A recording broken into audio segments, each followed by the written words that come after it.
Okay, welcome everyone. It's 10:46 p.m. here in Sydney, Australia. It's a little bit of a late start. Apologies. I know I was saying 10:30 in Sydney. It should be 12:45 p.m. where Yasser is. Um, In Hilversum, Holland. in Hilversum, Holland. We're very lucky to have Yasser today, and we're doing something very special. We're actually not doing Crazy House for a change. We're going to introduce a new variant. It's known as S chess, and S, I Right. believe, stands for either Seirawan, that's one, Right. or Sharper, and that's because I believe the other creator of the game is Bruce Harper in conjunction with Precisely. yourself. Is it Right. 2007? I think I Yep. read somewhere. Yep. Um, yeah, before we get into that, I actually just wanted to make a shout out to GB Tami, and GB Tami is the core developer of PyChess, has dedicated a lot of work onto the site to make it possible. So GB Tami, hope you're watching out there. GB Tami actually already won a Crazy House Contributors Prize for 2019. So we put out Really? $250 to the Crazy House community for non-players. Okay. To encourage, those that are, either writing blogs, putting out other content, streamers. There could be, Supporting. um, yeah, people writing, annotating games, and of course developers is another angle. So yes, big shout out to GB Tami for making this website possible. And yes, sir, Absolutely. I'll hand over to you. Yeah, Well, take the first of floor. all, good day, Justin. It's great to see you again. I mean, we had a pause. I Yeah, guess we just hit the break of 6 months, where you decided to have another child, new job, just a few life changes happened to you. For me, I was completely boring. I just continued to do my commentary, fun lifestyle. So congratulations for all the changes in your well, life. thank you. Yeah, I actually think my last time might have been when we played a bit of Bughouse with Hikaru and Helm's Knight, which was It, absolutely a blast. it really was. That was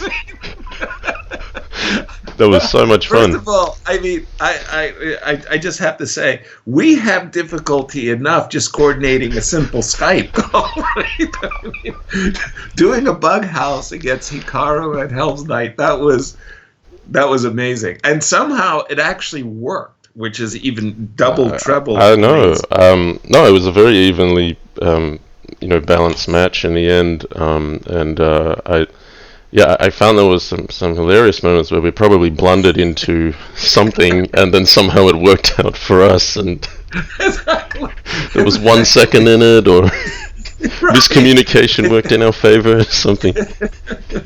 And you said something about my partnership along the lines of like, well, I got a partner that doesn't need a lot of help or something. Pretty self sufficiency Yeah, going on. low maintenance, I think is the How word. you Low doing, Mark? maintenance. Fine. Well, first of all, a very big shout out to everybody. Thank you for joining Justin's stream. It's a pleasure, as always, to be here, and I thank you for supporting Justin. So, whatever you do, you come away from this broadcast, make sure you follow, subscribe, donate, support him in any way you can. It's a big appreciation. So let's get that out of the way, and we'll return to that subject later as well. As you were mentioning at the top of the show, I actually really, really like chess variants. I think chess is an absolutely marvelous, marvelous game, and I love chess, no question about it. But I also really like the variants, and for a lot of people, they don't really know anything but chess. Like they kind of get introduced to chess. Maybe they get crushed, 20 games in a row. They give up chess, and all they know is chess. And then you also have people who go to clubs and somehow, like they learn their French defense or their Caro-Kann, and they never really get out of it. Whereas I was quite the opposite. I liked chess from the get go, But what really, really got me going was I was in a group of friends in Seattle that loved Bug House, or what we called Siamese chess. And we would have pizza nights. We would go to the local Pizza Hut. It was all you could eat. We set up our chess boards, and we had pizza, and we played Bug House for hours. Or again, what we called Siamese. And because of my group of friends, Siamese was just like the funnest thing in the world. Like, give me a knight, give me a knight, give me a knight. Don't move, don't do anything. And, you know, the bonding and the ties that went in with Siamese was just too much fun. So I really liked chess variants. And another variant I liked was just suicide chess, where you gave up, or it was like the opposite of chess. You just gave up everything, right? So that was really, really fun. And okay, life goes on. We accelerate to the point, like, you know, I'm a top grandmaster. I'm really, really, really good. And I like blitz. And Manhattan was kind of like the epicenter of chess in the United States. I live on the West Coast. Manhattan's on the East Coast. Right. I was about as far away from the center of chess as you can get. But you go to Manhattan to kind of earn your spurs, and especially in like blitz. So I knew I was the best blitz player in the United States, save for one person, and that was Walter Sean Brown. And I know Walter really, really well, and we played tons of sessions of blitz together, and he was very competitive, very good. And on a given day, he could beat me in a blitz session, but overall, I was a better blitz player. So there I go to New York, and if you're not Walter Brown, I'm winning. You know? So it's not really much of a hustle, right? I mean, I just go there, and whoever in front of me is dead meat. And that was kind of fun. And, you know, eventually everybody caught on, like, no, you know, you can't play with Yasser for money because it's just, it's an open check. Okay, so there was a guy, his name was Lawrence Livermore. And he was like this chess hustler and everything. And he had his pride, and he didn't want draw odds, and he didn't want money odds, and he didn't want time odds. What he wanted was odds of a piece, where he put a rubber band around a bishop, and this bishop he called the jester. And I said, what the heck's a jester? The jester, the bishop, say on F1, could move like a bishop and a knight. Right. Ooh. Right. So we play straight up blitz, 5-5, no money odds, no time odds, but he got the jester. Right. Well, over some time, it became really obvious if I could sacrifice a rook for that jester, that's an automatic, you know. And then I'd be an exchange. Now, he's like a 2,300, but an exchange down, I'll just kill him. Contrarily, if that jester lived for a long time, it was like 200 rating points, maybe more. So our sessions were even, if you would. And it was it was a lot of fun, but here's my problem. I never got to play with a jester myself. I was thinking that's a big problem. Like, I mean, come on. I mean, this guy's having all the fun and so on. Okay, so that's kind of the backdrop to this idea of what the hawk is all about, this combination of the bishop and knight. It comes from the jester. Right. Later, I'm talking to some of my buddies about it, and they go, oh, you're talking about Capablanca chess. And I went, huh? And they go, yeah, you're talking about Capablanca chess. I said, what are you talking about? I don't know anything about Capablanca chess. He goes, yeah. Capablanca chess in the 1920s, chess came so naturally to Capablanca, and he was such a gifted player, he was absolutely convinced that chess was going to fall into what he called a death by draws. Two competent masters sitting across from each other would not be able to upset the equilibrium, and they would just draw endlessly. Well, he's kind of right. Well, only if you're looking at the 2018 World Championship match, Justin.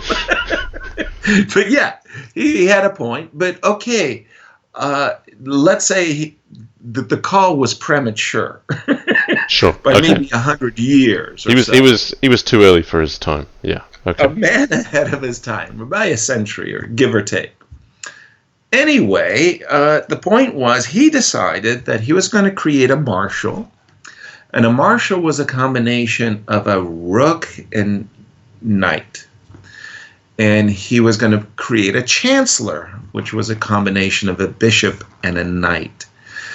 And what Capablanca proposed was a 10x10 board with these two extra pieces. The Trinity College of Dublin, Ireland, suggested that because the armies were so far away from each other on a 10x10 board, why not make it a 10x8 board? And Capablanca said, let's do it. But how many 10x8 boards have you seen in your life, Justin? Yeah, not many. Not many. Not many.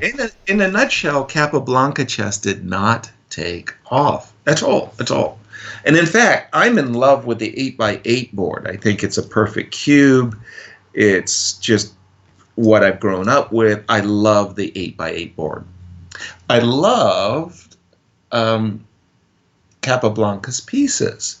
How to put them on an 8x8 board is a problem. Should you put the pawn on h3, pawn on a3, sneak the pieces into the h2, as well as a2 squares, and the same for the other side, h6 and a6.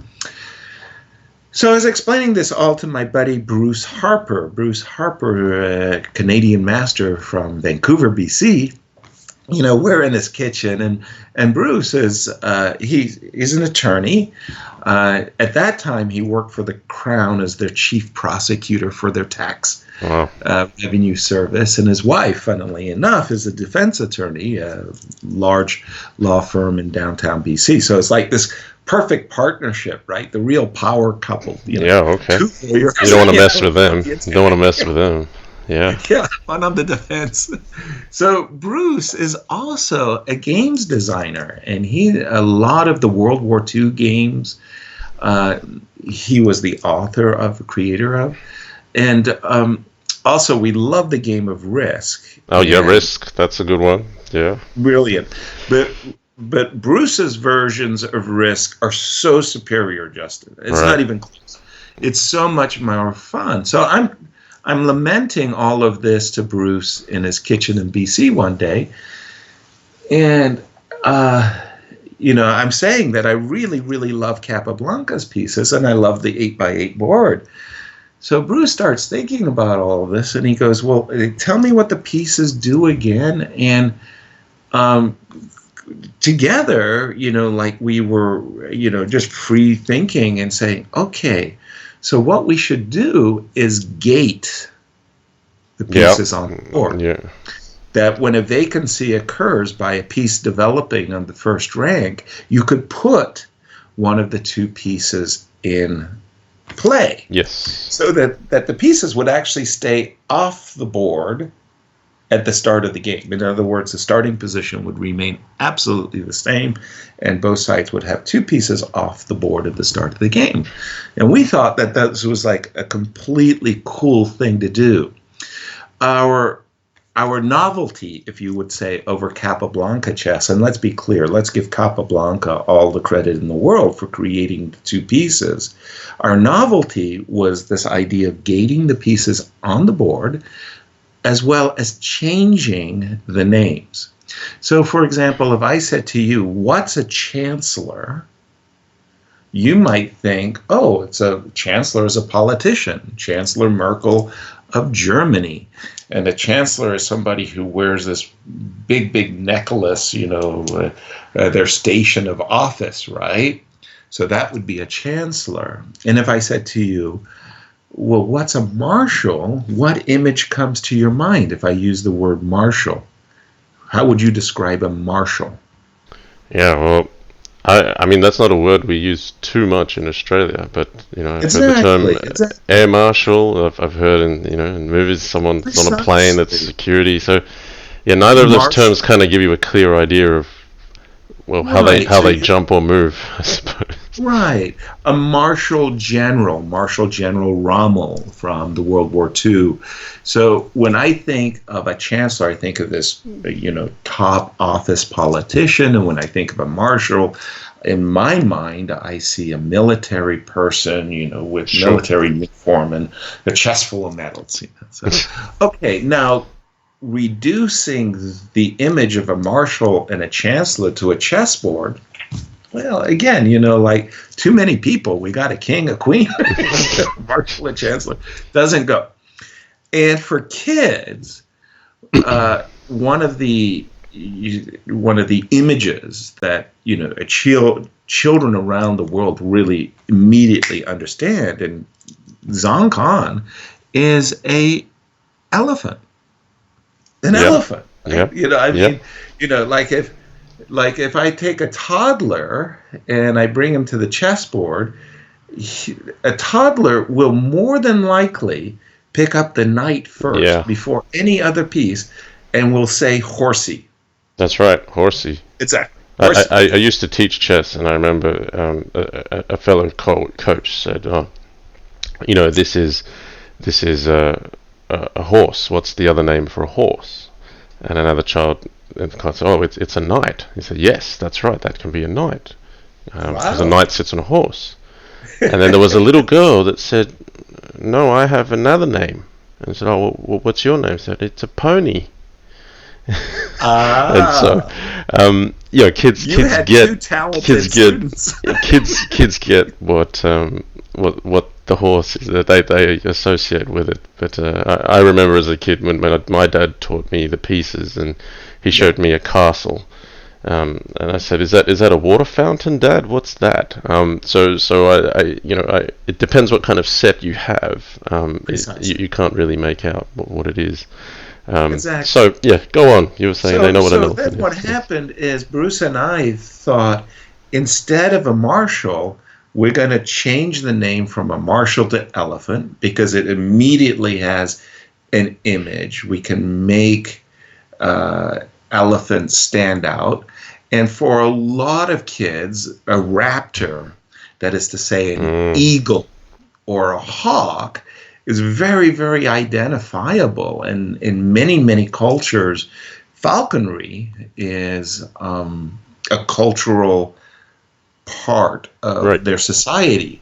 So when you talk about a hawk, it's a universal recognized image. So Bruce and I had this idea that instead of a marshal, which, like you say, as an Australian, well, that's not a word that we really, we're not comfortable with that. We don't really know what you mean. But when I say a hawk or an elephant, man, immediately identifiable. So a hawk, which is this combination of a bishop and knight, is a unique piece. It's the only piece on the chessboard that can deliver checkmate on its own. Yes, I thought about that. Yes, that is very unique. Yeah, you put a hawk on f3, a black hawk on f3, and the board is wholly vacated, and a white king on h1. And remembering that the hawk moves like a bishop and knight, the king on h1 is checked, but also checkmated. That's right. So the hawk is the only piece that can checkmate itself. The queen can give checkmate, but normally a back rank checkmate means that the queen relies upon the opponent having a pawn, blocking an escape square and so on. The weakness of the hawk, every piece has its weakness. It's Achilles' heel. The weakness of the hawk is that the hawk can be pinned like by a rook, right? There's a hawk on f2 and a king on f1. The rook comes to f8, and oops, the hawk is pinned. And it can be pinned laterally, horizontally, and laterally. The elephant moves like a rook and a knight. When you think about the queen actually just moves like a queen and bishop, a rook and bishop. That's right. Yeah. So the elephant moves like the rook and knight. Now the question for you, Justin, is which is stronger, the elephant that moves like the rook and the knight, or the queen? Yeah, it's hard for me. I honestly have not played this game once, and I think that's going to be really interesting because I've kind of just got the idea. So I like the completeness of it in that the queen is the bishop and a rook, and then you've got these other two combinations of a rook and another minor piece, and the two minor pieces together. I mean, immediately when you've said there's a weakness at being pinned by a rook, it struck me. You said that you'd always sack that rook for that jester, and I feel it's not just the fact that you can be pinned; it's that you're pinned by a piece that is probably inferior, which you would actually like to capture with.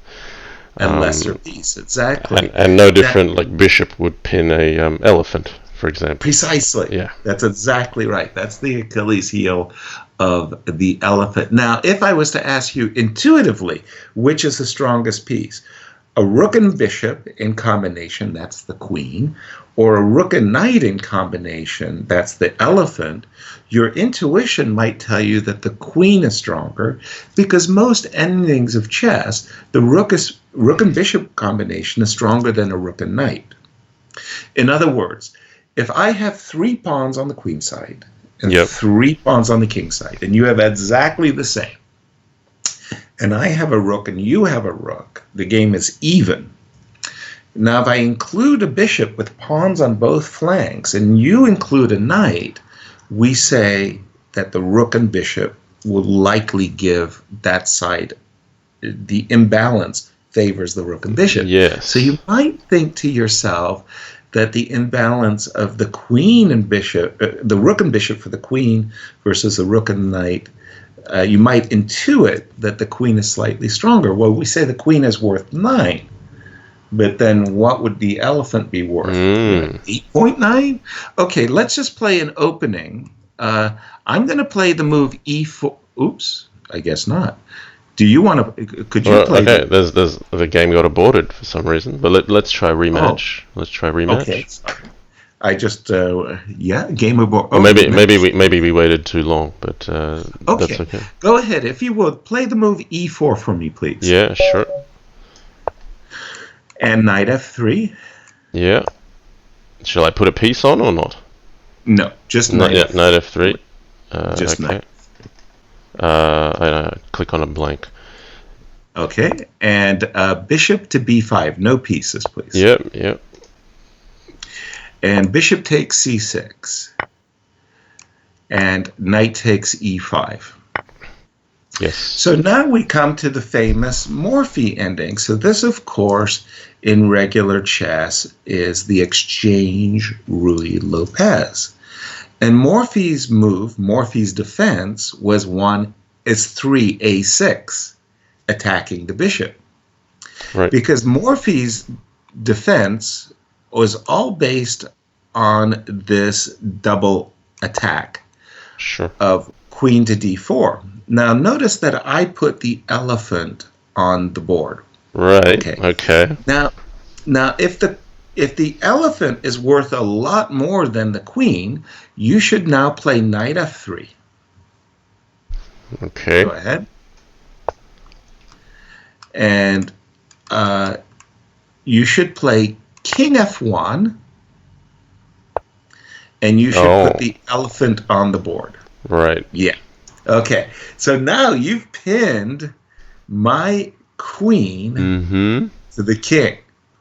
Oh dear. Now again, if the elephant was much weaker than the queen, then Morphy's defense in S-chess is like, ooh, shaky, right? Right. Because you have to know the value of the respective pieces. Now, if you had played like regular chess, queen e2, and we would have traded queens, that ending, known as Morphy's ending, is considered favorable for black. In other words, black has the bishop there, and is. But now, if we continue, takes your turn, you will take. And now, notice I had gated my elephant on d8. Now you're sitting there going, oh dear, I don't want to give up my queen for for the elephant, because my queen is so much better, you would have to play the move queen d1, and then I've gained a tempo, and away we go, right? Sure. Right. So these are so as you start to learn and you start to play as chess, you start reflecting upon the openings we have and the theory about those openings that we have, and you start thinking to yourself, oh boy, is this opening playable in S-chess? Yeah. So there's essentially fundamental changes by adding just a couple pieces. Exactly.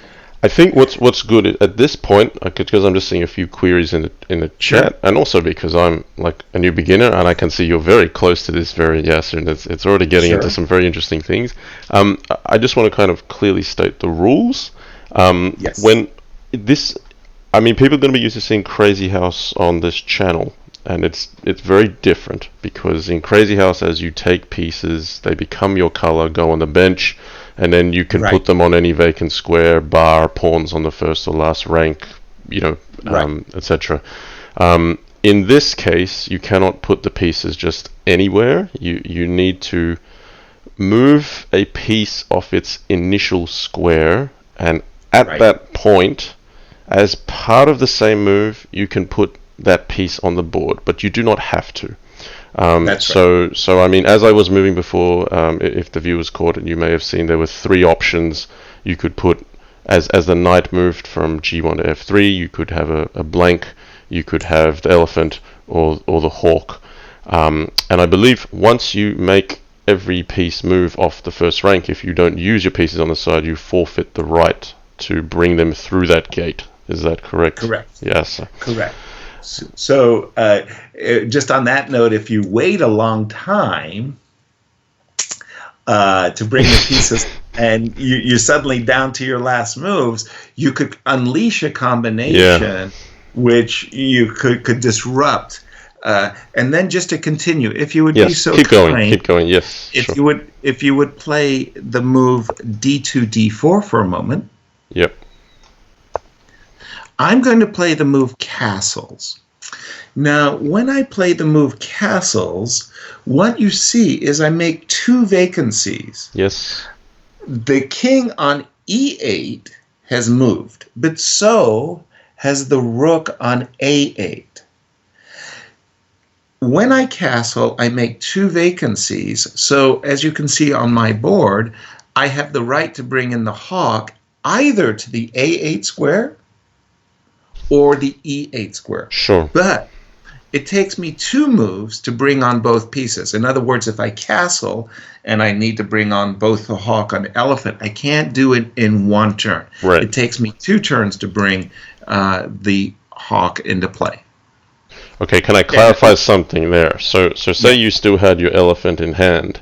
Are you saying next move you can actually bring the elephant onto a8? Or you can only... Say you played knight f6 next move, you would have to only put it on g8. Is that right? That's correct. Okay, so it's only one piece per move, and it has to be at the same time that you're vacating an empty square. Precisely. From an initial point. So just to clarify for viewers again, before you saw me move my queen to e1, when I move the queen to d1, that does not classify as moving the queen from its initial square. Therefore, I don't have the right to place a piece on the first rank. Precisely. Can we abort this for a moment? We can. Okay. And then I will resign, and then we can rematch. Yep. Okay. Now, let's say... Okay, in our new game, I just played the... Oops, excuse me. I want to play the move knight f3. Now, that's strange. It should have given me... It should have given me the choice of putting a hawk or an elephant, right? It should. Do you want to restart another one? Maybe. Yes, we'll try please. Again. Okay. And do you want me to do that with white then? Yeah, sure. Yeah, knight f3. Do you want me to put a piece on? Well, I'd just like you to... I guess I won't see it. No, I don't want you to put a piece on. Yep, if you that's just fine. Move knight f3. So I'll just point out to the viewers again. So if you're playing on PyChess, and by the way, I think it's a very nice interface on PyChess. As long as you're not using Microsoft Edge, which poor Yasser is using it today. But Chrome, Firefox, any other browser other than Edge. Sorry, Microsoft, but PyChess doesn't favor Edge. Maybe even the latest version of Edge works, but if you have the old version of Edge, the only thing that doesn't work well, like Yasser has, it doesn't show the squares. With the PyChess developers, Microsoft Edge is the single most used browser program in the world, isn't it? I mean, hello. All right. I mean, don't.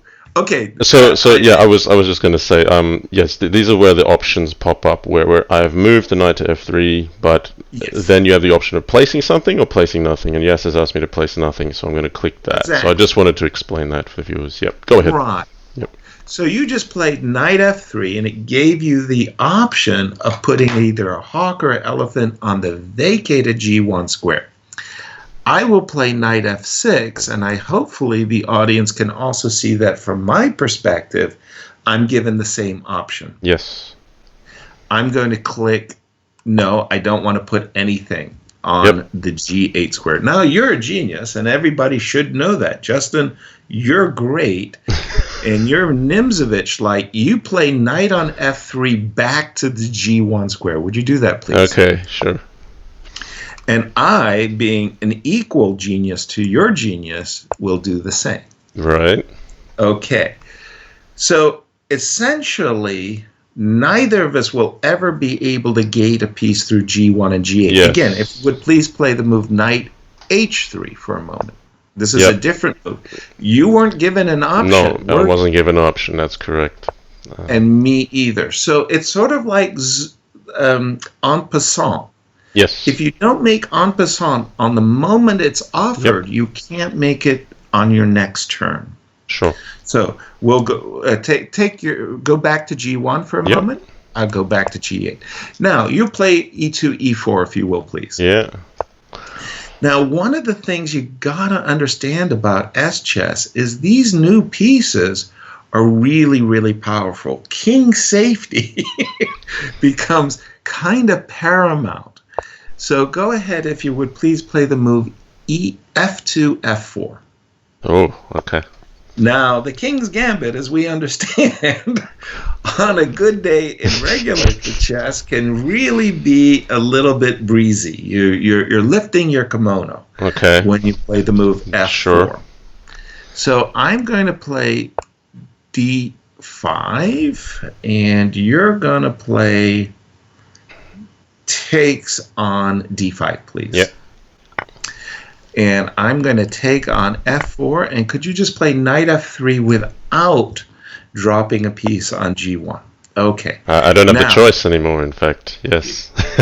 Well, that's okay. Yes, assuming I had the choice. Yes. Knight f3. Ooh. Okay. Verrassing. Surprise. Oh, that's nasty. Wow, yes. Yeah, I put the queen on with check, but I backed it up with my hawk. Oh. Ooh. So could you please take my queen? Yes. Now I will take your... I feel like I'm getting mated really quickly. Right. Now, instinctively, you see the move g3 and you freak out. You go, oh, g3, fg3, hg3, hawk takes g3, check and mate. Right. So you get really panicked and you play a bad move. You play king e2. And unfortunately, you should have gated a piece in, but you don't. You just play king e2. Go ahead. Okay, so hang on. Here I actually need to clarify. So if you're moving out of check, can you gate a piece? Yes. You can. So, okay. Yes. Because I did read somewhere that you cannot gate a piece to block a check. That's true. Yes? Okay. Yes. We're listening. Because this is really good too. We're actually, as we speak, and I mean, the GB Tami and developer of PyChess has been phenomenal so far in that we're testing the implementation, and right now it's bang on with Yasser Seirawan, okay? So I just wanted to acknowledge that. So I'm not going to put a piece on. I'm going to play king e2 without putting on a piece. Sure. So just to the question that you just asked, Justin, because that's a very good question. So imagine your king was on e1 and you were ready to castle short. And I went rook on a8 to a1 check to your king. Yeah. Now, in regular chess, you couldn't castle. Castle would block the check, right? Yep. And in S-chess, you also could not castle Sure. and put, for example, a hawk on e1 and block the check. Right. So you were forced to move. Okay. Now, in this moment, I played the move king d8 and an elephant check. Can you do me a favor? Is there a little Yes. plus next to my name? Just add a whole lot of time, because I'm adding to your clock, just so that Okay, sure. the game doesn't end because we talk too long. Yeah, that's great. Exactly. There Well, you go. Before you go on, just one point. You mentioned a rook a1 check, and I can't castle. So that would mean I can't play king f1 and place a piece on e1, because that would be blocking a check. But I could go put my king to e2 and place the piece behind it. Is that right? Yes. Because I'm not blocking a check. Precisely. I'm moving out of the way of one, but I can place in that. Okay, that's quite unique. So two different king moves would one would give you the right to place, one would give you the right not to. Right. Okay, so think about another situation. I'm black, you're white, your king is on e1. Yep. Right. And I go bishop to b4 check. Yes. Now, normally you would play c3 or bishop d2, but because of the situation, I made it in one over on the other side. You move your king to d1, and at the same time, put your elephant on, checking my king. Right. So I go check, you move your king, you put your elephant on, I'm in check, I take your elephant, and you checkmate me, right? Right. Okay. Okay. Now, you're in check, dude. Okay, I'm in check. I just moved my king. I gotta go to this d3, is just a don't demonstration, exactly. Now,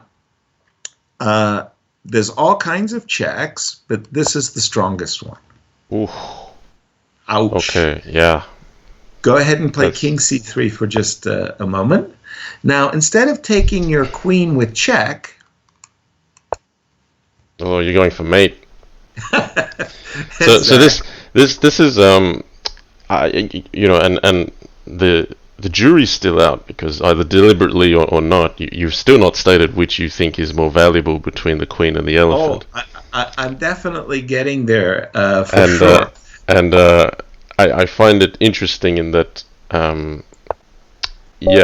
that's checkmate right there. That's beautiful. That's checkmate. And that's the two pieces, the two novel pieces in action together. Yeah, exactly. The elephant protecting the c3 as well as the c4 square. The hog attacking and checking the king, but also attacking the a3 as well as b4 square. So when you start to think about openings where the king is exposed, it can go south very quickly. Yeah. Don't do it in S-chess. You're gonna have some serious regrets. So I just want to show these absolutely openings as an opening example, and I'm hitting the rematch button. Are you getting? Yeah. I got to hit it as well. So okay, great. Okay, so what I would like you to do is play the move c5 for a moment. Yeah.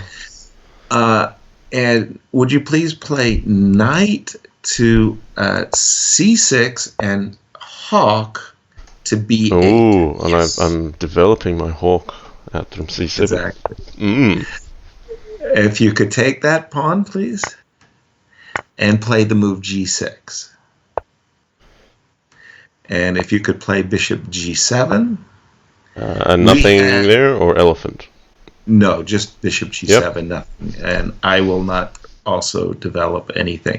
So we have a typical Maroczy opening position. With a hawk, just b8. With the hawk just sitting on b8. Now, when you have fianchettoed your bishop to g7, obviously you're putting pressure on that diagonal. Now, would you be so kind as to play hawk to e5? Oh, okay. Uh-oh.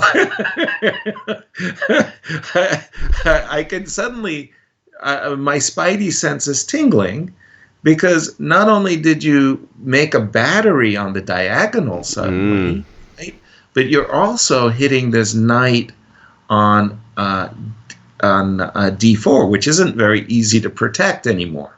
Mm-hmm. Okay.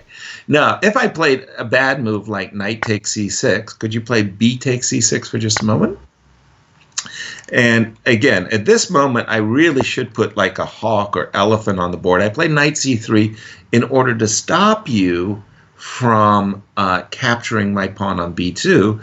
Now, could you play the move rook b8? Yep. Oops. This is getting worse and worse. In chess, we accept that white has the advantage. Like, white's just better because he can disturb the equilibrium. And we have this attitude that, you know, white amongst master players should win 54% of the time. Black will win, I don't know. Pardon me. White should score 54 points out of 100, right? Okay. And black should score 46 points out of 100. Okay. And maybe they do it by 90 draws. Yes. Yeah. In S-chess, it's very, very unusual to have a draw. Sure. I'm actually hearing, like, just broadly, there's some principles, some stats that are not dissimilar to Crazy House. Right. You know, in Crazy House, you know, like you said, a king's gambit is not really one that you want to try. It's pretty breezy. Exactly. And similarly for S-chess, and also the probability of a draw is quite low in Crazy House as well. Right. In fact, you know, we the old thinking from probably 20 years ago is just that it's a much bigger advantage for white in Crazy House than in regular chess. I'm not sure if you're suggesting S-chess is actually more balanced in that there's more opportunity for black, or if you're saying that the lack of draws favors white, in fact, which is how it is in Crazy House. Yeah. Sure. I absolutely believe that white is slightly better at the start of S-chess. Sure. Okay, absolutely. No question that white is for choice. But I also firmly believe that the advantage of white is reduced. Right. Okay. Is reduced. That's interesting. When you think about chess, regular chess, and you think, for example, about an exchange French or an exchange Slav, or a Petrov defense, where everything kind of comes off and the game remains in this stagnant balance. In S-chess, there's no symmetry. Sure. You know, just because of the choice. Yeah, exactly. Yeah. Just because you want to put your hawk on b8 and I don't want to put my hawk on b1, the symmetry just, you know, collapses. There's no symmetry at all. Here, I just wanted to say you can see where things are going here, and it's white that's really been thrown off the defensive, like wow, what happened, right? Yep. This type of thing can really happen. It's almost like a Benko Gambit. It's like, wow, you know, like how come what did I do wrong? Why am I under attack? And that can happen really a lot. And, you know, again, this idea of the pieces, what are their value? Before I come to that, I'd like to explain what happened with Bruce, Harper, and myself.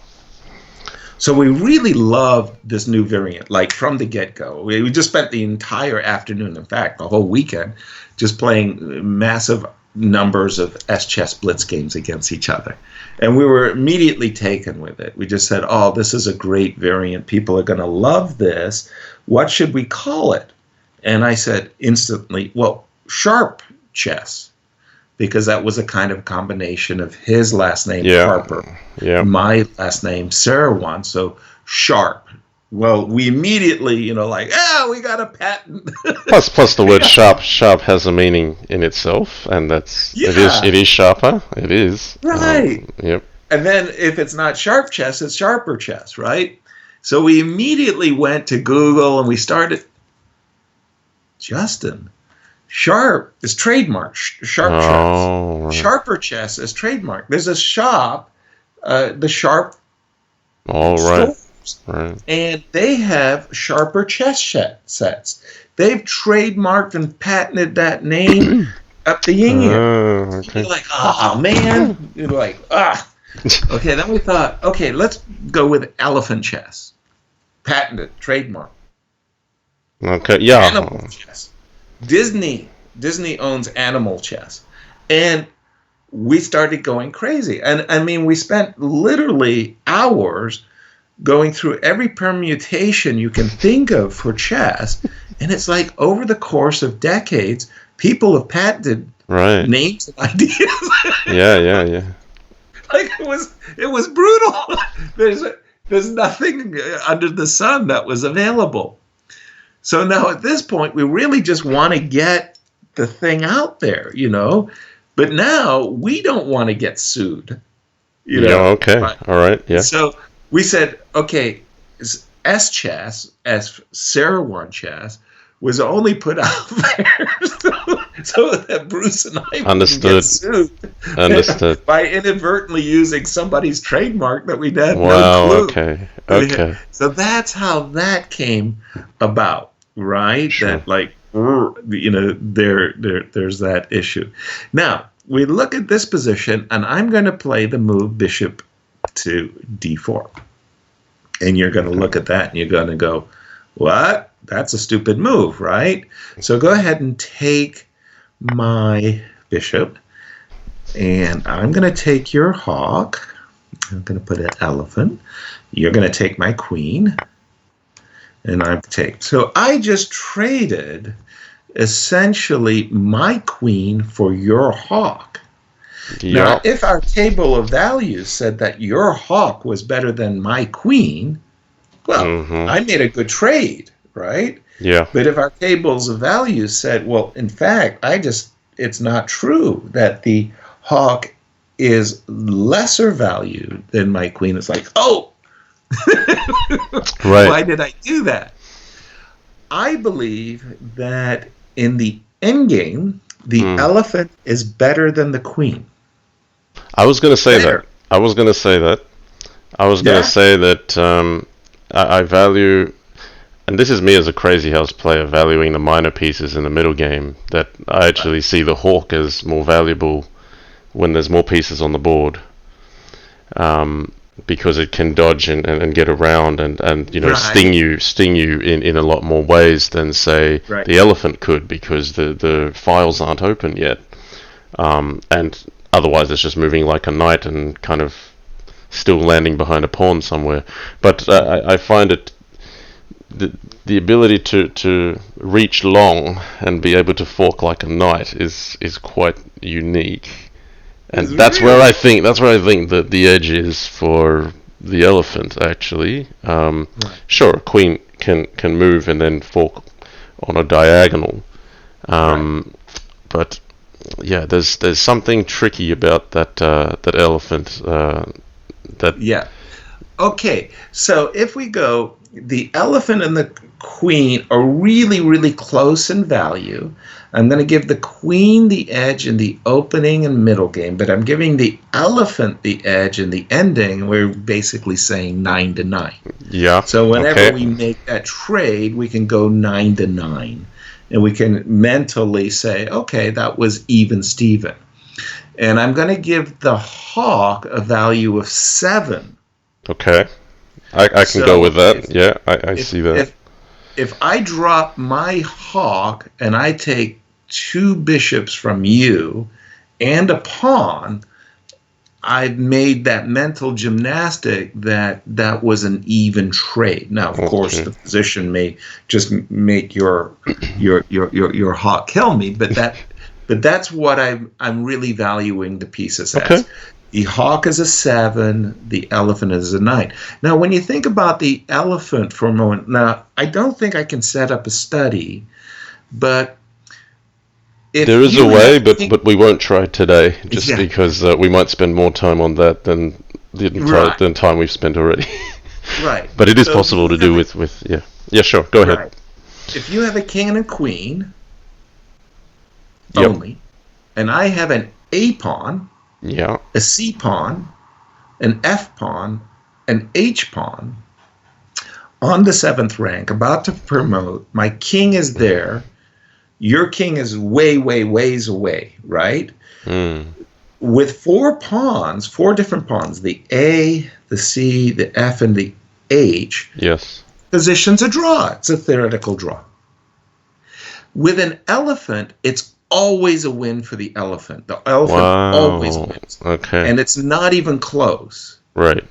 So if you think about your white, your king is on G8, your pawn is on H7, about to promote.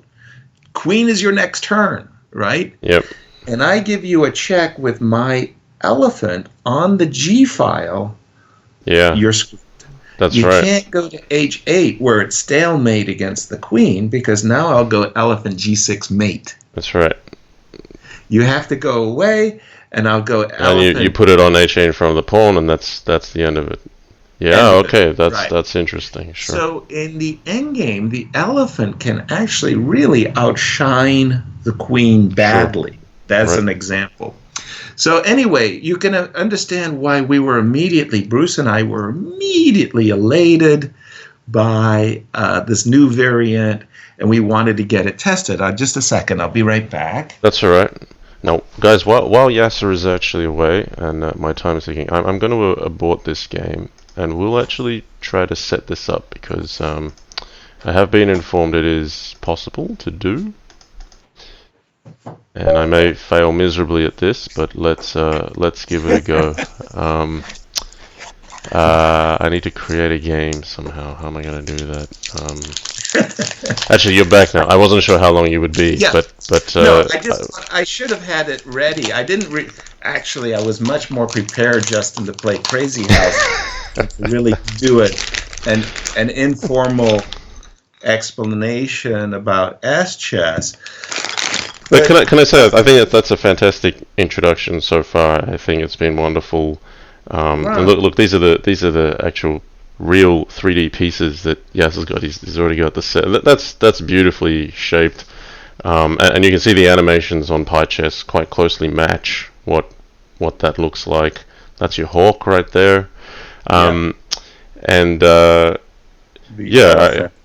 think we do have a few. And again, if you put this kit, these 4 pieces in front of a kid, a toddler, they'll pick them up and go, "Oliphant."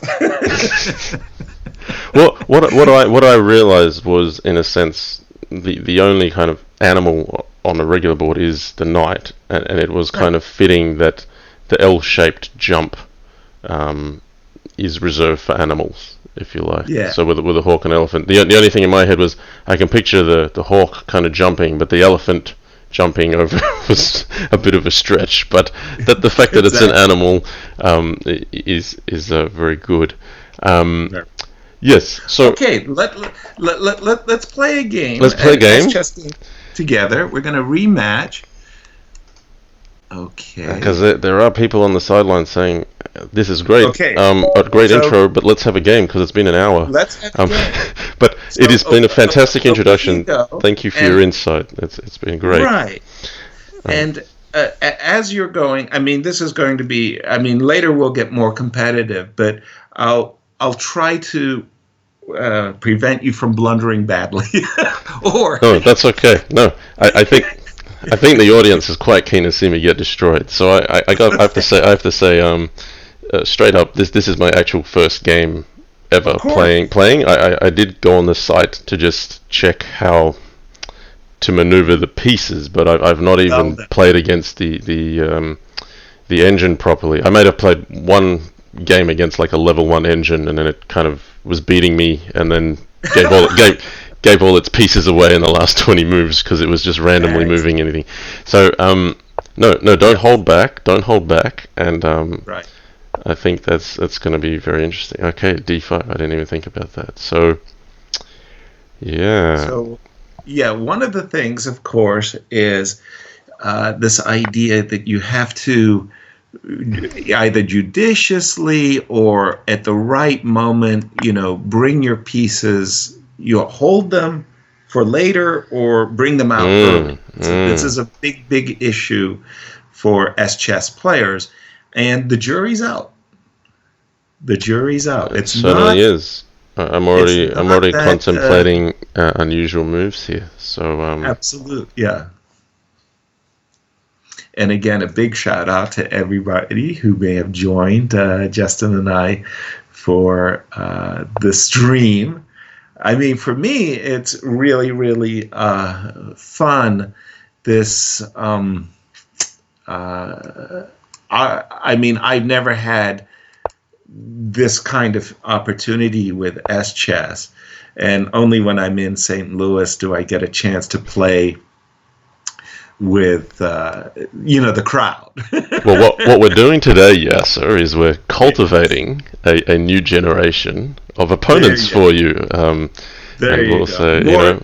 More blood. More victims, new victims. If no, exactly. Let's not discourage them just yet.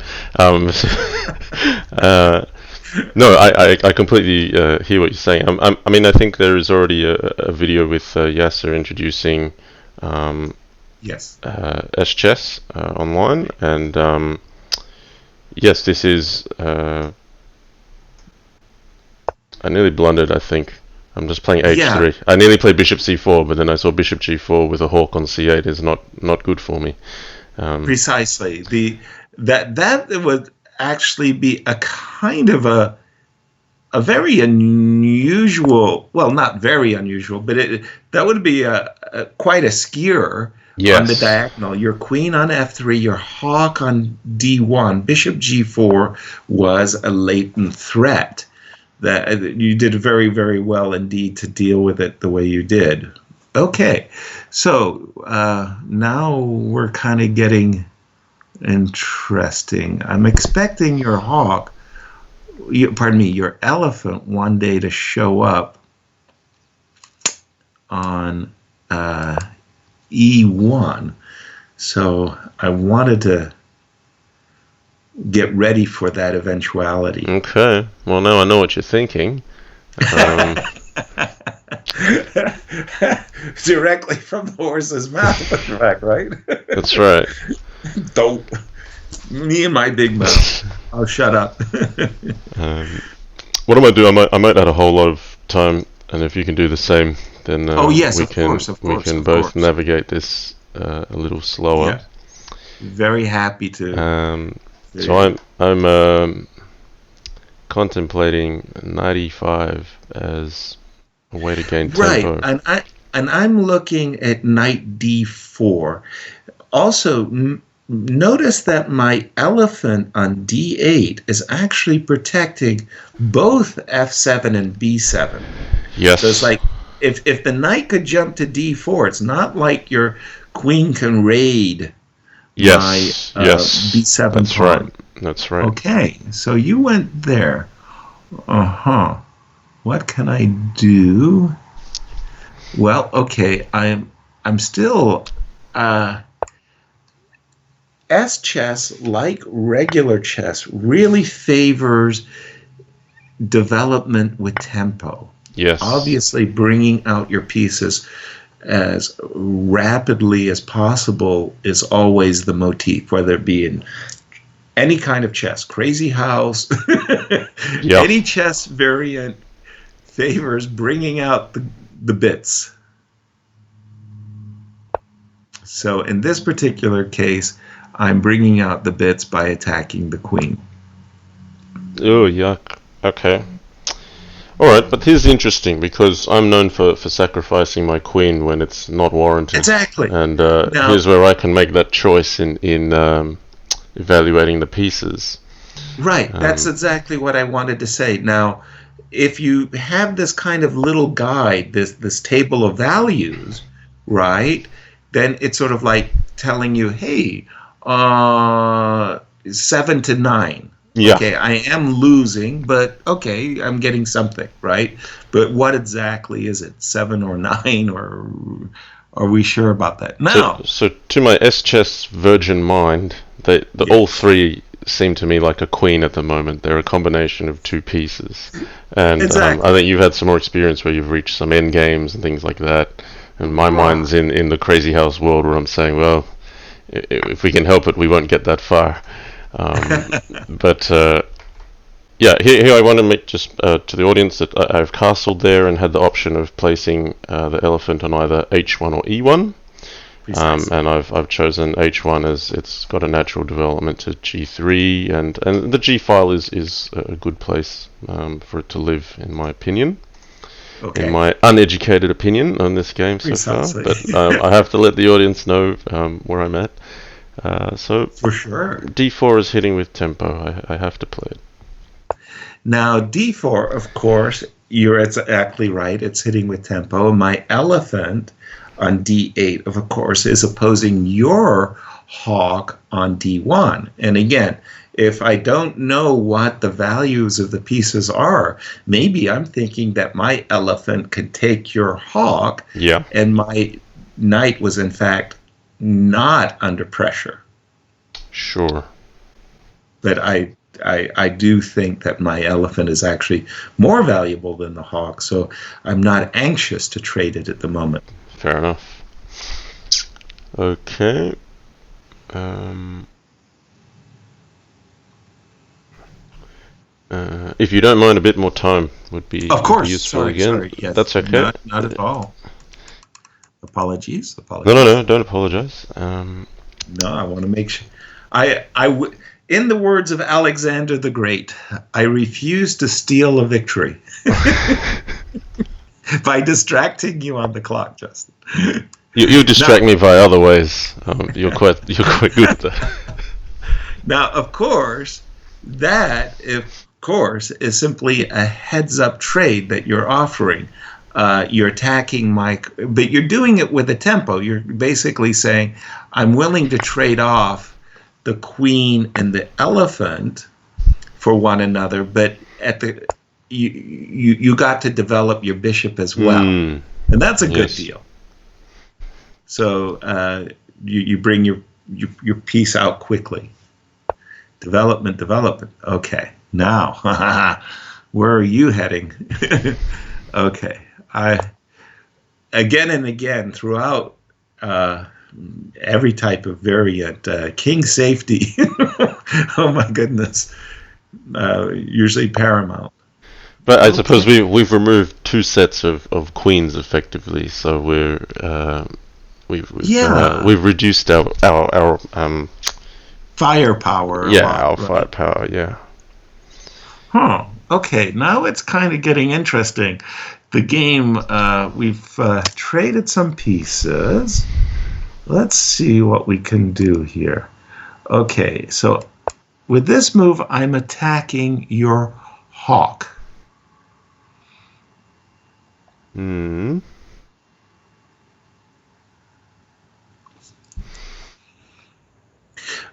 One of the things, too, about chess is sometimes you get variants just for the sake of variant, right? And it's like, well, that's not very interesting.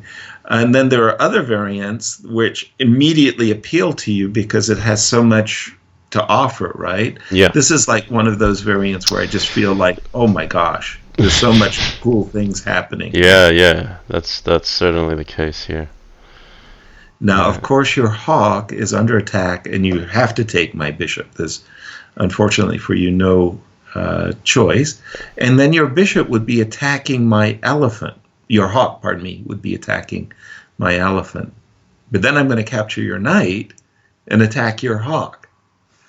It's a kind of a cool, fun interplay Hmm. of whose piece is more effective against the other. Yeah, I Unless you was have another contemplating alternative. I was contemplating F4, but Okay. Okay. I don't think it's good because if E takes D5, F takes G5, and Rook E8, and And or I've and got the you, tempo. yeah, that's the weakness exposed of the hawk right there. Exactly. So I Exactly. think it's wise to take this bishop, and I expect you to take with Okay. the elephant. Right. So you attack me, I'm I return the favor. and I'm under attack again. Um, Correct. and here's where you're basically saying I'm going to prove elephant's better than hawk. That's the statement Ah, you're making. but am I up to the task? Am I up to the Well, task? Our audience is saying no. Don't do don't do it. it, Yasser. Okay, this is interesting. Justin's our favorite. Okay, so now one of the I liked your move, by the way. Well done, Thank seriously, you, thank you. not a joke.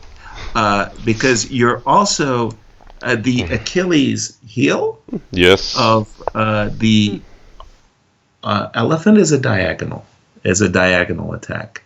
So that move that you just made attacked me on a diagonal, and maybe you were ready to pounce on the B7 pawn.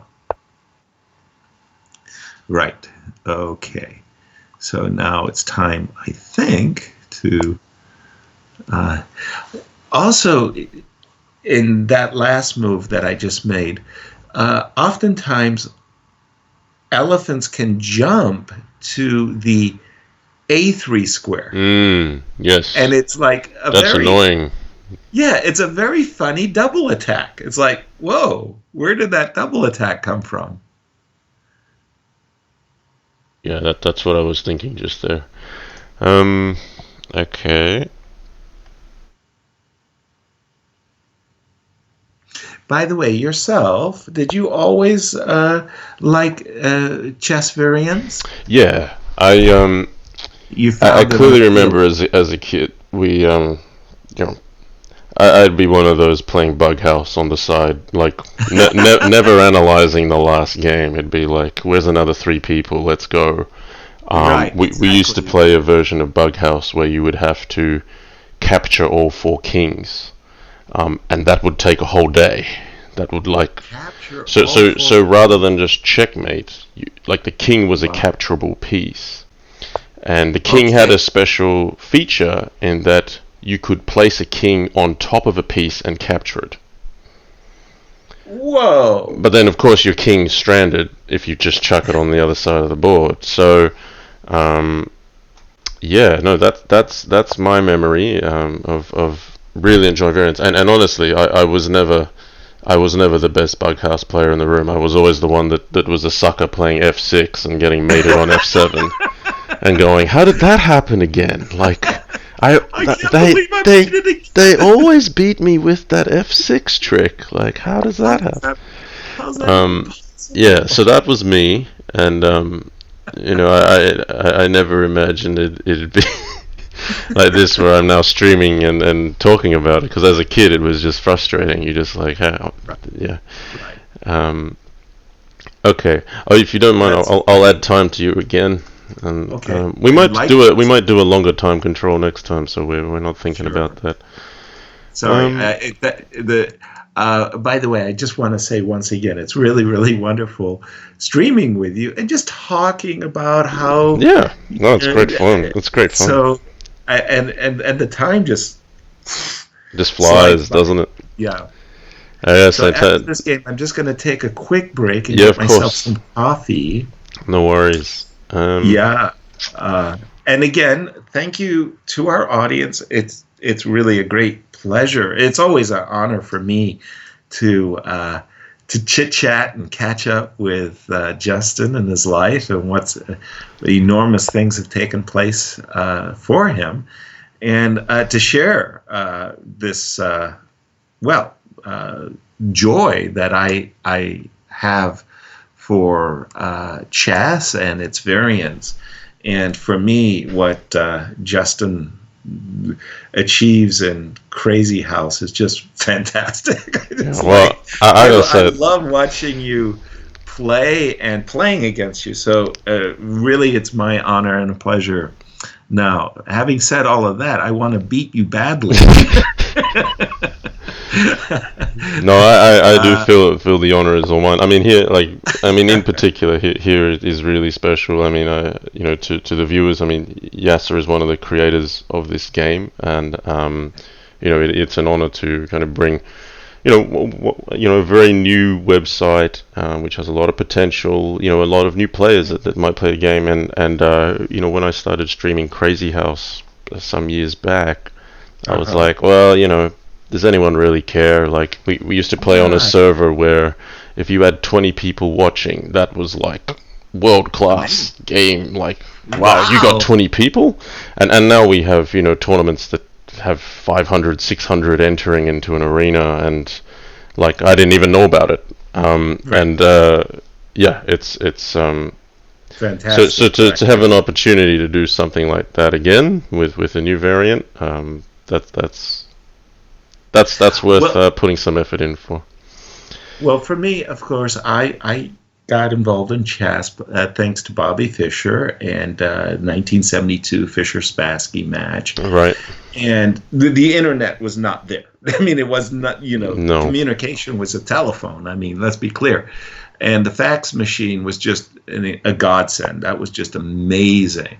So the idea of what the internet is today and what it has evolved into is just amazing. It's just it's fantastic. And this idea that you and I could play Bug House or Siamese chess together. You were in Australia. Helms Knight was in Canada. Hikaru's in Florida/New York. I mean, and we were just playing internationally with one another. Oh, that was just that was cool. Yeah, that was just it's too cool. It's like this was literally science fiction, and yes, to sit here today and play with you a variant that Bruce Harper. And I know. Created. It's like, what? Are you kidding me? This is too much. Okay. You did very well with, unfortunately, stop it. You did very well with your hawk to D2, because I wanted to play with my elephant on G5. I was hoping for knight to H4, followed by F5. Yeah, F, and I'm getting in trouble there. Yeah, I'm getting in trouble. I was going to pound you on G2. So you preempted me. You're playing really well. Well, thank you. Here, have a mistake. I feel like it's a very, I had a boss that used to say it's a very short step between being a chicken and a feather duster. I feel like I'm on that edge right now. I'm just going to make a silly blunder. Meaning chicken, meaning you can be a star of a show, and then all of a sudden you're. I got it. It was like, instantly. I had an editor. He's no longer with us. Inside Chess. I got like 12 years of volumes of Inside Chess behind me, and his name was Mike Frenette. And Mike said, Yasser, what's the difference between ham and eggs? I go, what is the difference? He said, the chicken's involved, but the pig is committed.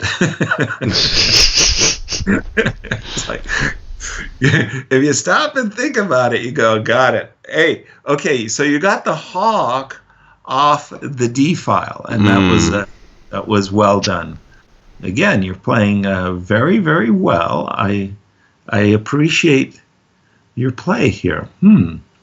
Now, how can I mess you up? I gotta say, I still don't naturally see the way the pieces move. I have to keep looking at the hawk and the elephant and keep reminding myself exactly where they're looking.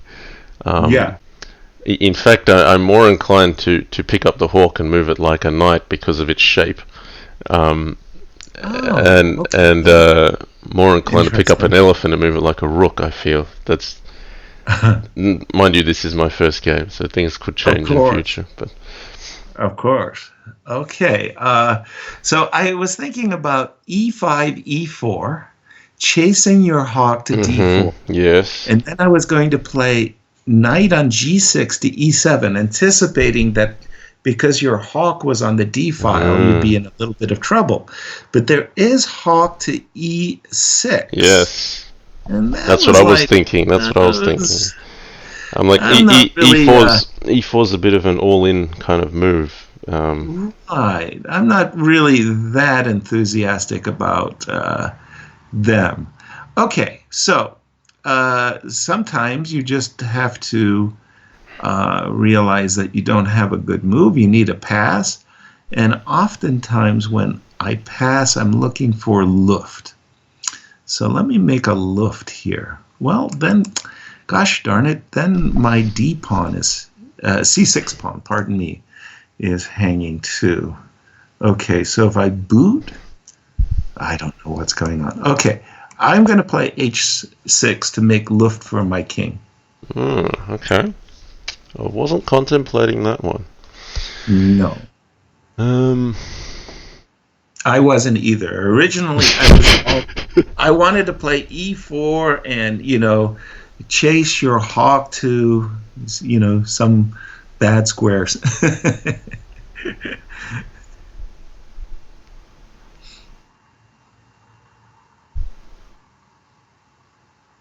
Somehow this knight on g3 is really bothersome. Yeah, I could play f4, but then I give it this really nice square in the center of the board, and I'm not super pleased.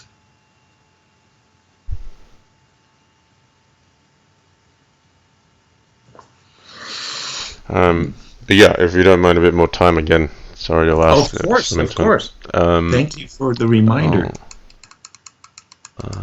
Very, very gentleman's match here. Absolutely. Yeah.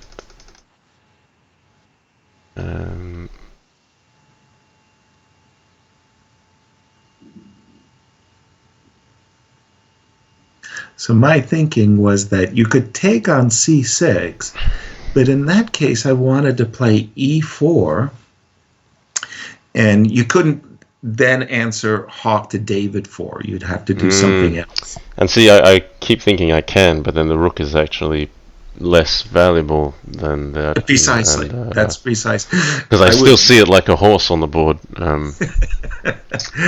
Like a miner. I cannot get it out of my head. Alright, I mean, I don't have much else, do I? Well, I mean, okay, so there was a downside to my genius move h6. Don't hate that. But that's a blind spot, right? Because you're not looking for hawk to h5. You're thinking going to d4, and you don't think a knight moving piece can suddenly go to h5. Whoops, that was not very good. Okay, I really messed that one up actually, because now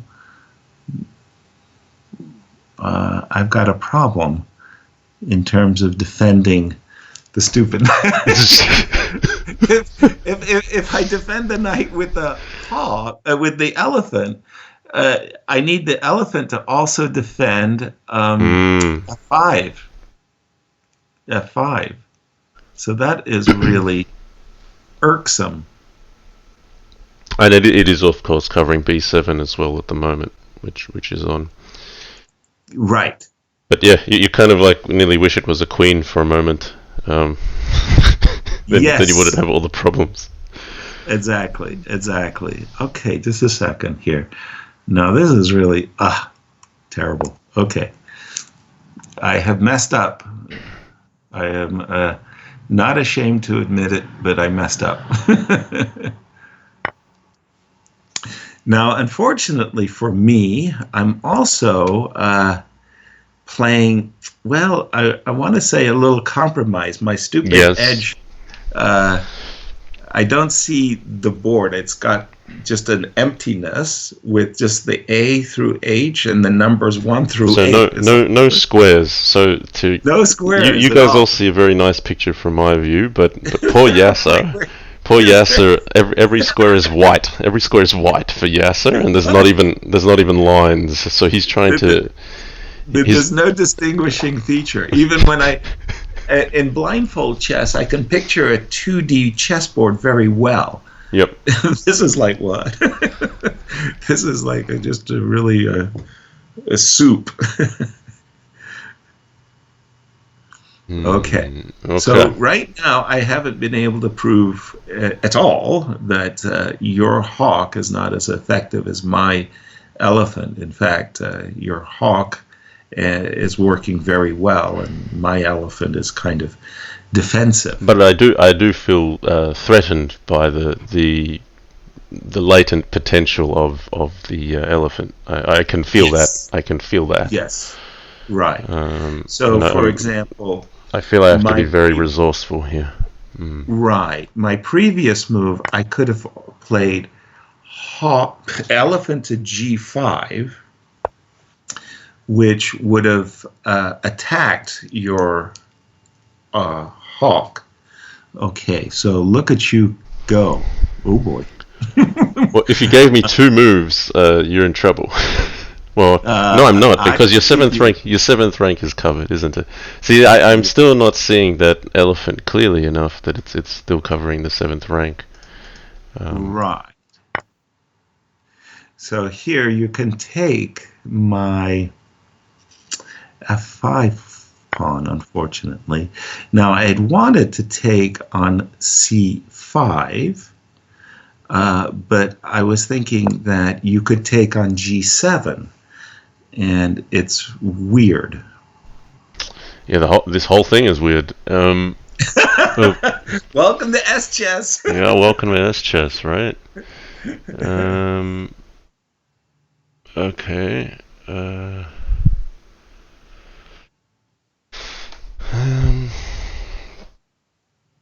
Yeah, that move C5 really raised my heckles. It's like, uh-oh, 2 connected pass pawns on one on the 7th. Not a lot of fun.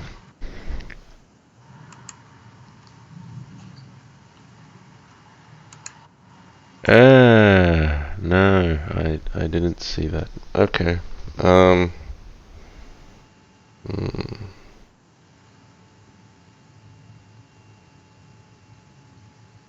Do I have better? Let's hope not. Don't do it. Don't do it. My brain is here funny thinking, can my hawk just jump over that knight on G6 and go to E8? But no.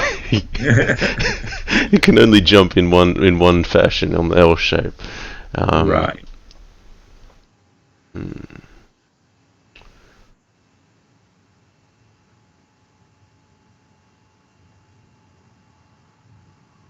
There's some really beautiful, when you think about back rank checkmates, and Bobby Fischer wrote a book, Bobby Fischer Teaches Chess, where the only thing he taught was the back rank checkmate. Right.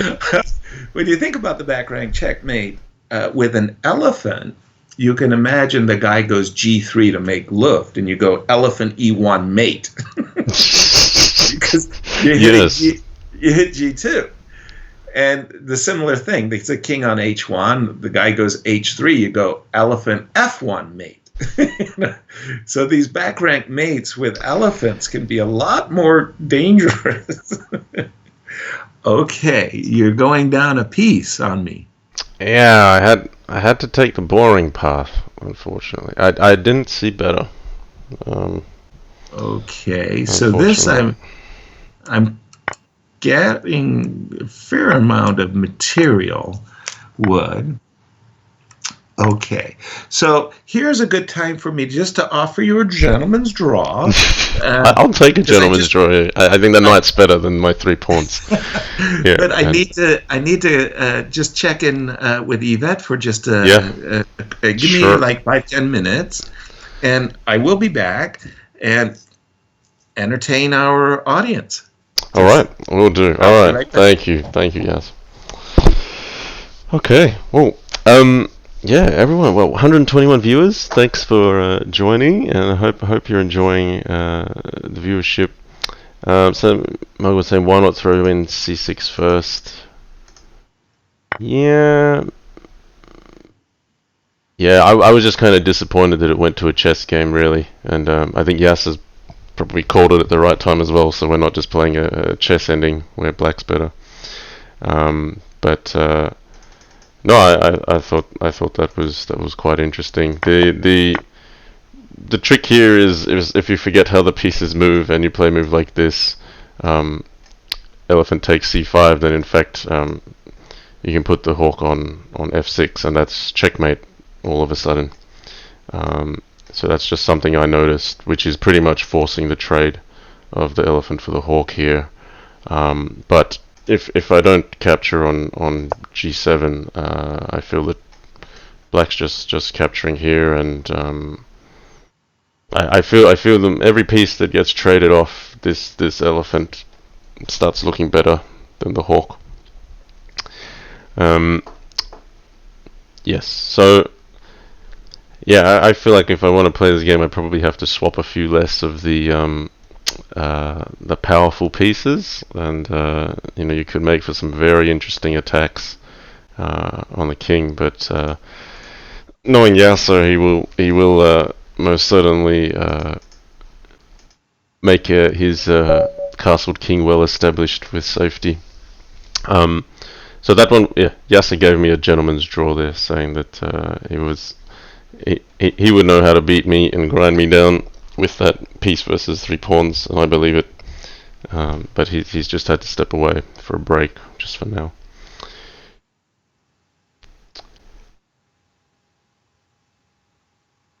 So while Yasser's away, I mean, I'll give another plug for the 3+2 Crazy House World Championship.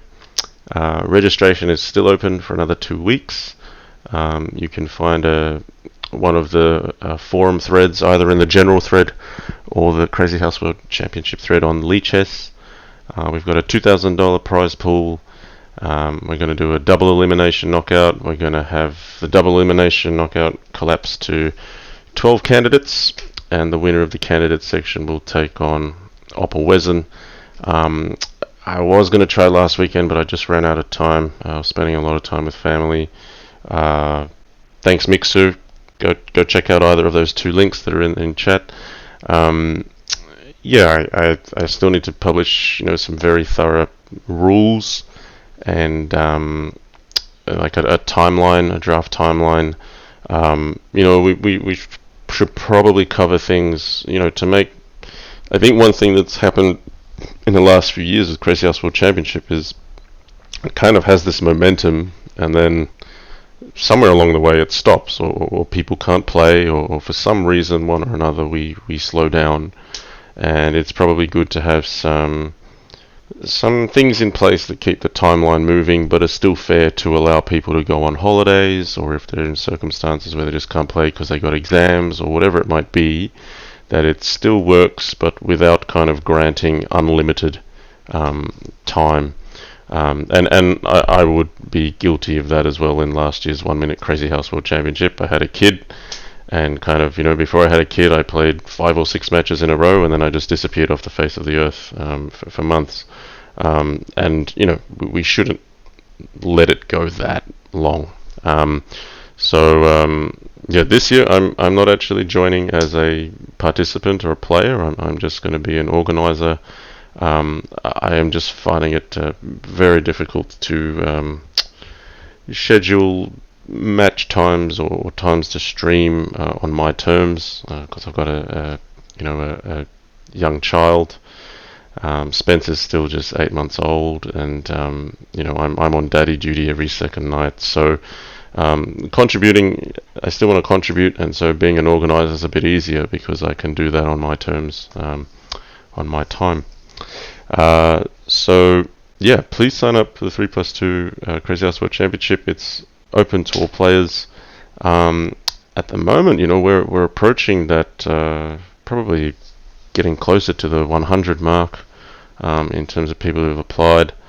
I saw, some of the big names, they've come in. We've got the likes of, who did I see recently? JK the Bullfrog, Little Plotkin, GSVC, Master Tan, and I'm sure there's a whole lot of other strong players just in the wings there that are just going to, let's just wait till the last day and then we'll say we're in. I think it'll be a really strongly contested event. I think opening theory is going to play very heavily this year, more so than any other year. And the reason why we've gone for 12 candidates and not 8 is to allow for the breadth and depth of strength of players that are present in today's game. I was kind of thinking you're already cutting out too many favorites if you go straight to 8. There'd be so many interesting matches that we'd miss out on if we didn't have 12. So really excited about that. I actually kind of initially reached out to Yasser to say, we've got this championship, and I was thinking, Yasser can give it a plug. And then as we've spoken and people have talked to me about Pi Chess, I said, well, why don't we make this about S Chess instead? And who knows, maybe we should have an S Chess tournament, something like that. Well, there's nothing confirmed yet, but that's an idea in my mind, at least. I think Yas has been great in supporting Crazy House, and I want to support him at promoting S Chess.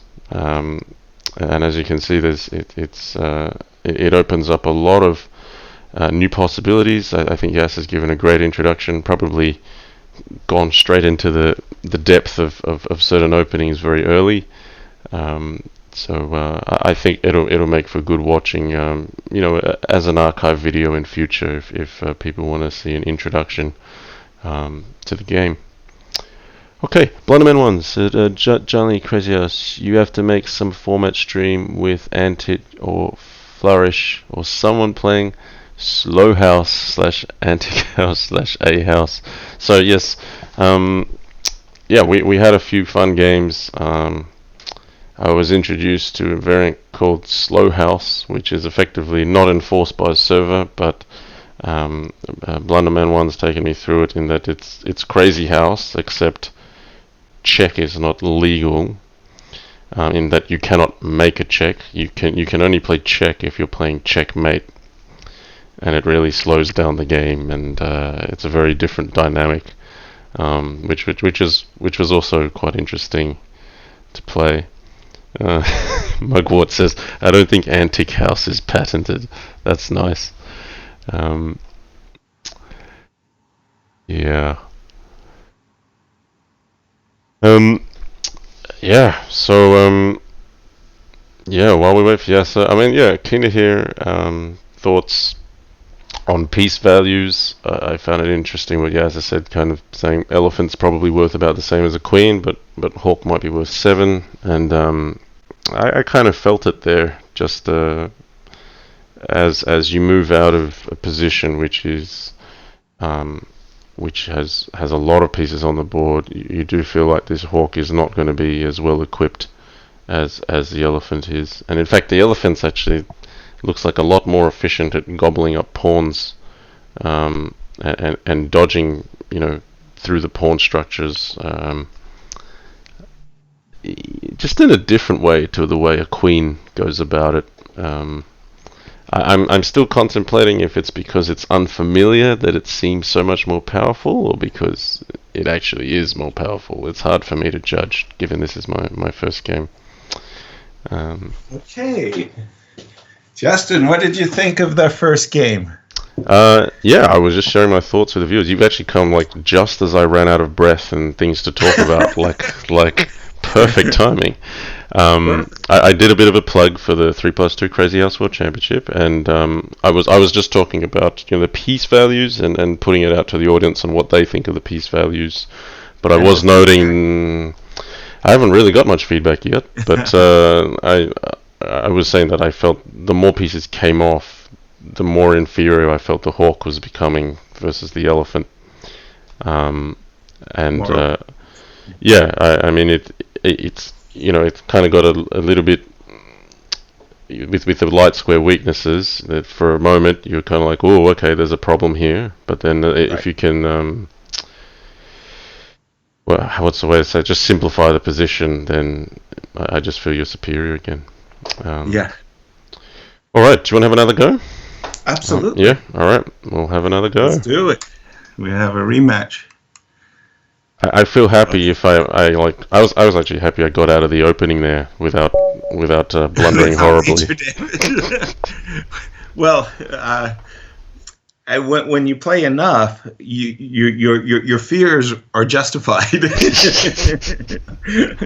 Truly, because there are so many tactics. It's like, yes, damn, I missed that. Like, yeah, how did that happen? The worst simultaneous. I have played D4, by the way. Did you? Yes. No. I know. I'm thinking about things. Okay. Try before they happen. I'm trying to figure out how I'm going to lose. The worst simultaneous I ever did was in Vancouver, BC. Bruce thought it was a really, really great idea that I do a simultaneous with S-Chess. And 12 friends essentially showed up for the simul. Yeah. There was so many tactics that badly misfired. I think I lost 4 games and won 7 and drew 1. I mean, it was just. And then we handed out these cards, what did you think of the extra pieces? And one guy on table 1, I'm not joking, he goes, yes, man, I just loved the hawks. Do you think I could start the game with 2 hawks instead of 2 elephants?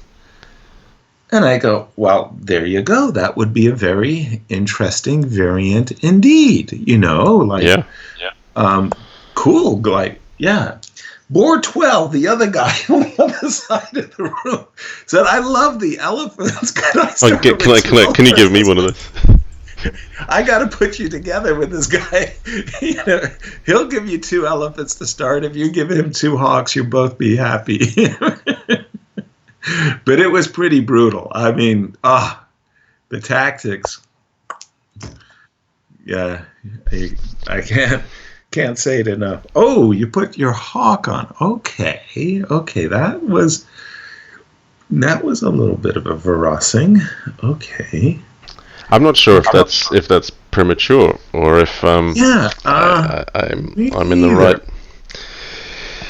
I think you're doing okay there.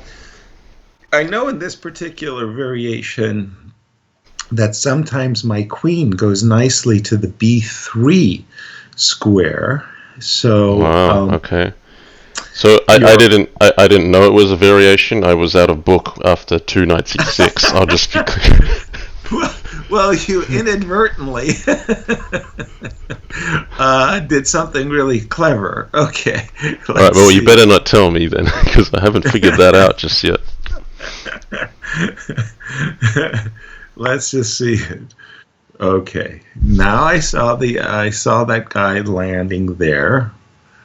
Okay. Now let's do. I liked your structure, and that's where you put your pieces last time. So I've tried to achieve that with minimal pawn moves, and right. I feel like I'm kind of semi-developed, at least having them on the board. This one, and I'm going to put the. Golly, should I put the hawk or the? Okay, I'm going to put the. Oh boy, I'm not sure what I should do. Okay, I'll put the hawk on just to. It's kind of a weird setup already. I can see something strange is going on. So yeah, I had gone down because Yvette and her girlfriend are going on a trip. Right. So I wanted to say goodbye. Yes, fair enough. That's important. Very domestic tranquility. Yeah, that's correct. Discovered. And you want Very to see crucial. her. You want to see her again. So yes, that is the idea. That's the concept. Nice. Nice. Okay. Oh, I forgot. We should have done this like a ridiculously long time control. But that's fine. It's okay. I'll add the time. I'm just giving you some. I might just go chuck you all the way up to 20 or something right now, so I don't have to think about it for 20 minutes. Then it'll sneak up on us. And yeah, the problem we have is like you go to Costco and you buy all this toilet paper, and you're like, we're set. Like, that's great. And that sneaks up on you because you really run out of toilet paper, and you forget to buy it. You forget to buy it, and like that's you are more likely to run out because you forgot than if you could have just bought it normally rather than over the top. Okay. These all things that you got to keep in mind. Who would have thought about it? Okay, your queen, by the way, your queen, Justin. Pay attention now. Don't blow it. See, in Crazy House, bishop takes f3 wouldn't be too bad, but here I'm feeling the two pieces aren't as good. They don't come back on the board. No. And so it's more like chess here. I have to actually respect the queen's probably worth more like 9 here. Well, in fact, my reason why I put the hawk on b1 was to discourage bishop f3. Bishop f3, knight d5. Bishop d5. And then e4. Now I would have exactly. And that's it. Like. Right. I don't look at it anymore after that. Right. So that was. Watching. I watched enough of your. The Crazy House to know that you have the propensity to sacrifice the queen. So anticipating that was on your mind, I actually put the hawk there. Right. Okay. Okay, I gotta be careful here. Don't do it. Don't be careful. No, okay. I think it belongs on a5. What I'm recognizing is the way I've put my pieces. C7 is actually quite vulnerable, and C7 is vulnerable. Okay, so the queen covers now C7. So well, no, I was contemplating Queen H5, but that's why I decided. That's why I decided on Queen A5 because it pins your knight, which is a natural piece to attack there. But also, right. if there's a bishop before, but. Yeah, I do want you to play e3 just because that's gonna happen anyway. It's a little passive. Yeah. Well, I mean, it's like you're developed already, right? So you've got to go for it. Like you just got to do that one. I think. Just got to do it. Okay, I don't want to put my elephant on the board. Okay, you're saving your elephant. Yes, exactly. Saving my elephant. It's a good defensive piece to have on G3, I figure. The elephant? Yeah. Well, yeah. It's castling and putting on H1 and to G3 is seems natural. As if natural is such a thing in this game. Good point. Also, the hawk on b1 is actually bishop b4, capturing the knight might be a threat, except the hawk on b1 actually does a pretty good job at discouraging it does precisely indeed. that. It does indeed.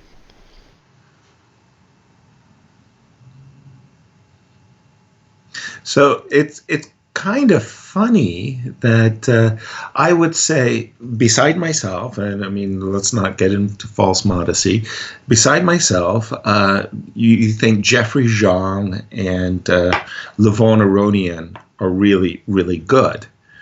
So they've played this for, okay, all right, that's good to know. So Levon just picks up any variant. I find he's played a lot of Bughouse online, and he's been able to match it with the top guys in a fairly short period of time. But by far, Bruce could kill them all. Really? Yeah. And Bruce, what's Bruce's strength? What's Bruce's strength? 2,300, 2,400 feet. Really? Wow. Yeah, he's played in a couple of Canadian championships, I believe. Well, won a lot of BC championships and stuff like that. But I mean, it's sort of like, you kind of become hardwired. You play a lot of S chess, and it's sort of like, what you might think of as a natural move in chess might, but maybe not, become natural in S chess. So it's a definitely a very different game. Now let's see, what am I doing? I castling and playing. Well, I assume that move that you just played was to kind of prevent me from putting an elephant on G3.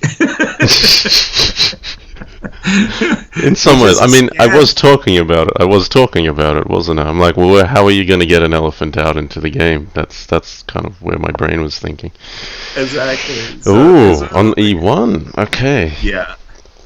Well, all symmetry is broken. All symmetry is broken. Exactly. And it's kind of funny. It's like you don't have enough room for these things. Do you develop them early? Because the traditional thinking is you don't develop your queen early because it gets knocked around. Right. But there's a point where you've got to bring your pieces forward too. Exactly.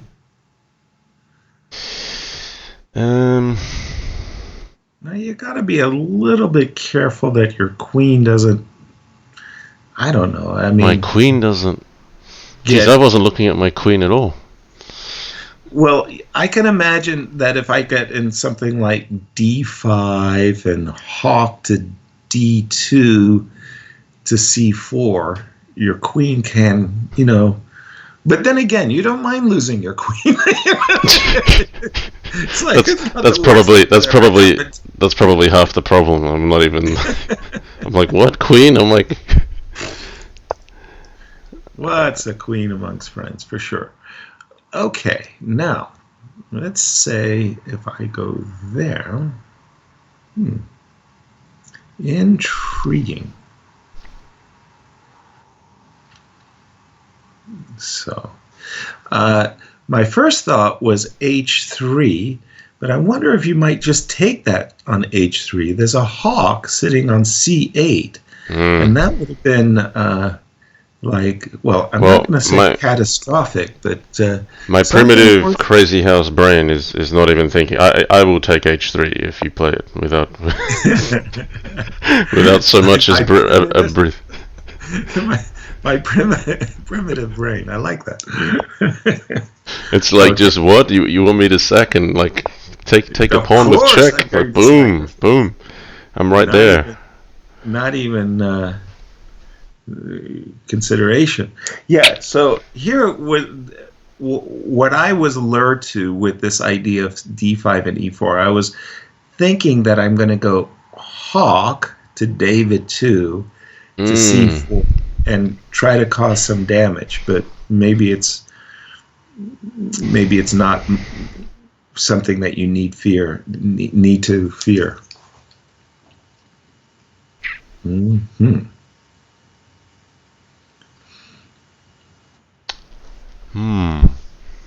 Okay, let me just... The hawk is kind of funny because you normally not block your own bishop in with a move like E4, but with a hawk it doesn't matter. You just go to D2 and suddenly you can spring out to G5 Exactly. Right. For Rossing. Now the other thing I was thinking with my elephant on e1. If you ever drop a knight on f4, I could support e4, e5 with an elephant on e1. Yeah, I came to that realization. Yeah. Yeah, you think about these things like much later, and you go, "Oh, that was my idea. Hey, I was very clever. Like I didn't think of that before."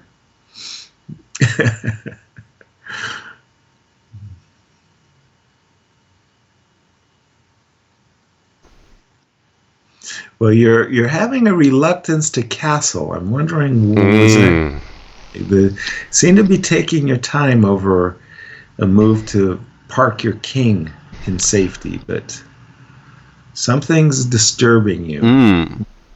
Not sure what it is. But it's the whole variant, probably. I'm still working out how everything moves. Yeah. Well, it's like people who starting chess, right? Like the rook goes like this, the fisher. Yeah. So, bringing my hawk into the battle here.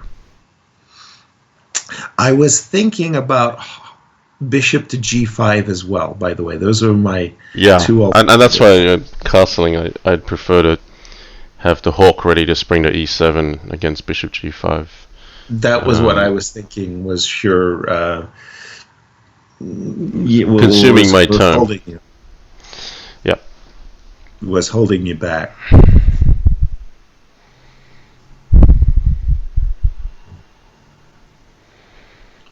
Okay, once again, it seems like I'm trying to round up your queen. Yeah, I don't really feel comfortable with the queen. I can't find a good square for it. It's like you're not there yet, but it's coming really quickly, and I've got to figure it out. Yep. Yep.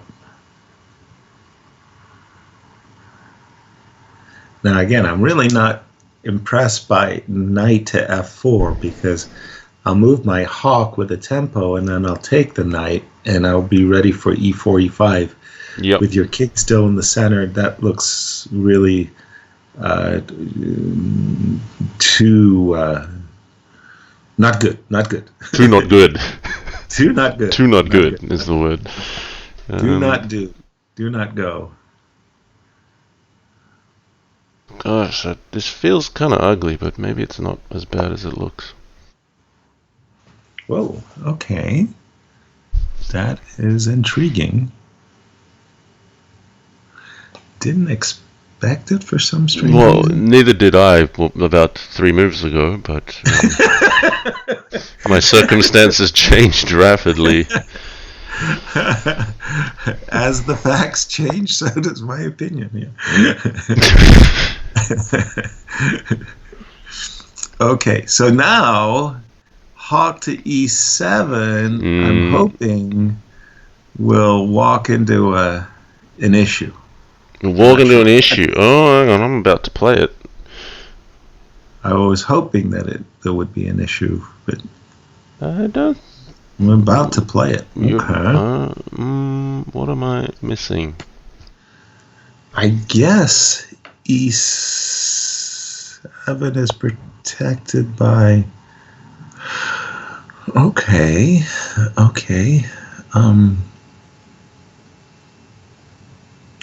You're not missing a thing, huh?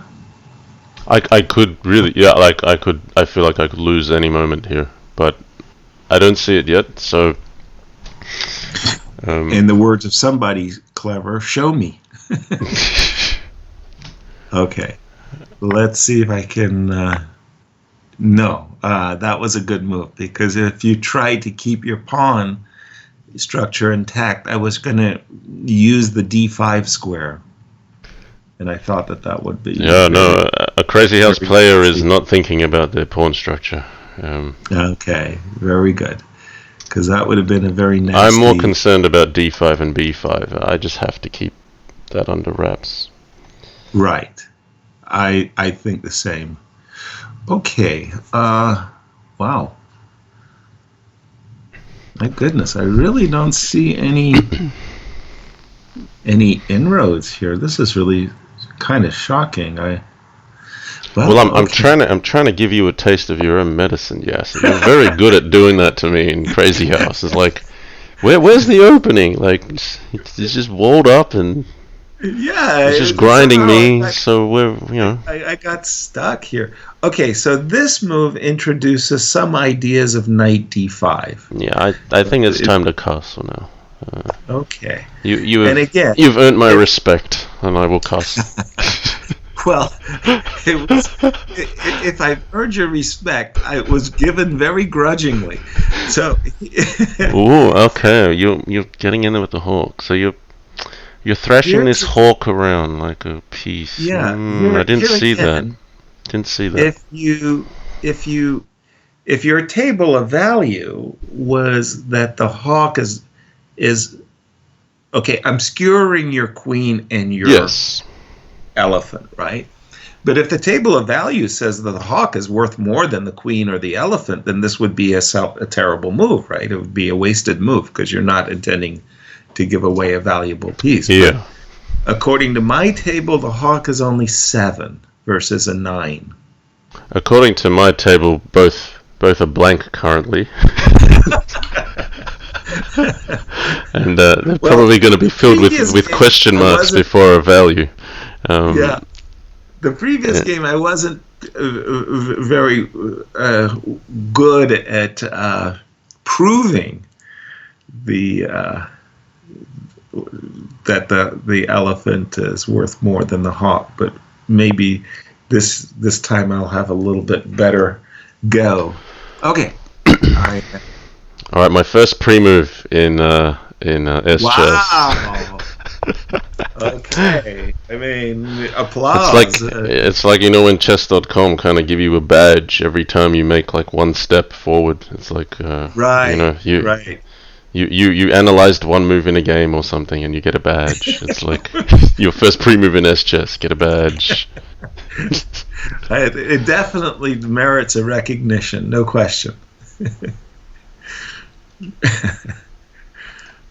Okay, so Pin 'em and win 'em has been the name of the game.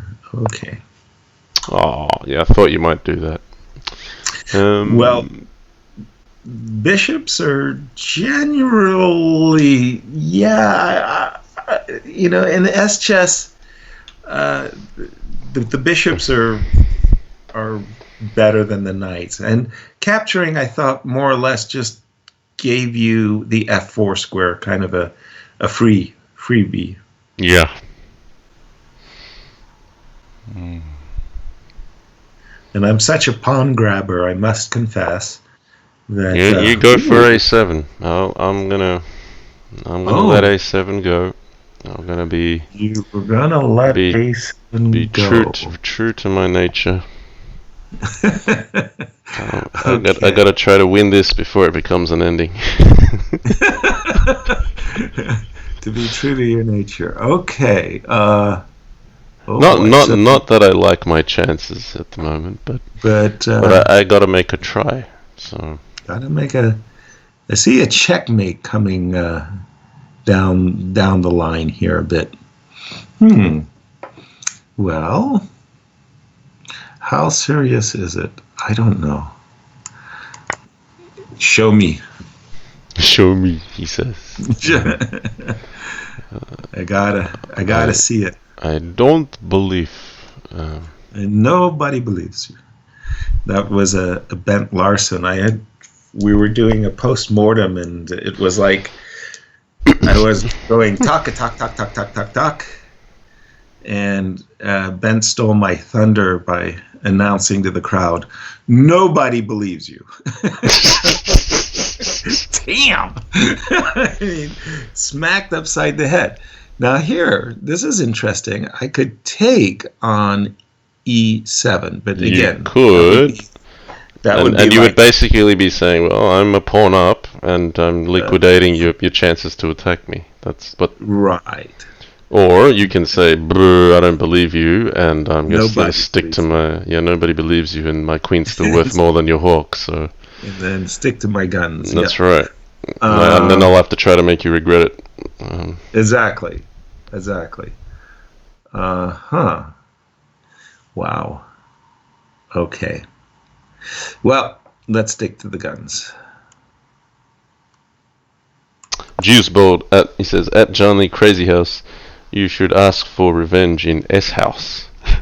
S House. Well, that's Now, Seirawan Chess with Crazy House thrown into rules, it. So right? so not only do you get the gating, I think you got to come in through the gate first, but then after Right. that they cycle, and I reckon there'd be some devastating attacks that can happen in that game. You'd need to put everything around your king like a they say like you need like to put 4 football fields around your king. 6 pawns. Yeah. Just to be sure. Right. I mean, in America we have these maximum security prisons. Yeah. You need one of those. Nobody in, nobody out. You're right. Oh, that's yeah, exactly. Okay, so now at some moment I gotta be ready for a G3 or H3 kind of a thing. Now I was gonna try to offer a trade of queens, but doubtlessly you will decline. Well, that I was. Yeah, I'm gonna decline you. Yep, I thought as much. Now,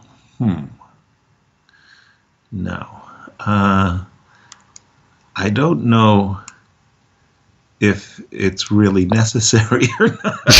But you're gonna do it.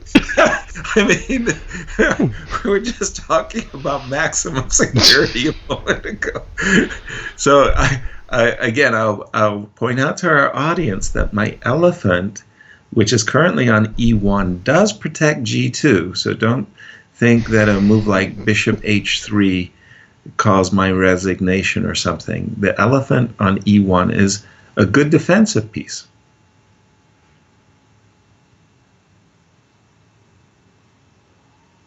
Okay, now what? Yeah. It's like it's at the end of Finding Nemo. It says, now what? Now what do we do? There's this part when they're all floating in plastic bags. And go, now what? Where is he? Now, the nice part about having youngsters, toddlers, is that you get to watch all the Disney classics all over again. Right? Yeah, but you have a valid excuse to do it. Yeah, exactly. Okay, so I did not have that as a pre-move, but that was I was thinking that I wanted to use the bishop on G4, some kind of a tactical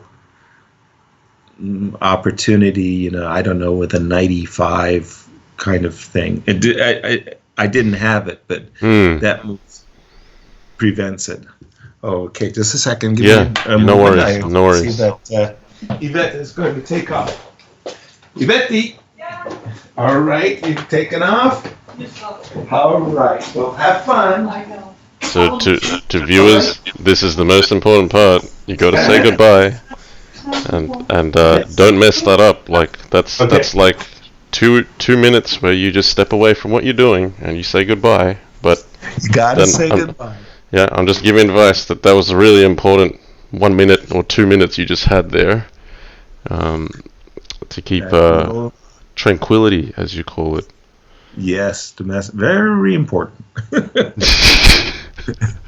Okay, so you booted my queen. Congrats. Let's follow up, Justin. I'm happy with how the last 5 moves have gone, but then I'm like, I still don't have as much as I thought I would. So still need to do some more coordinating.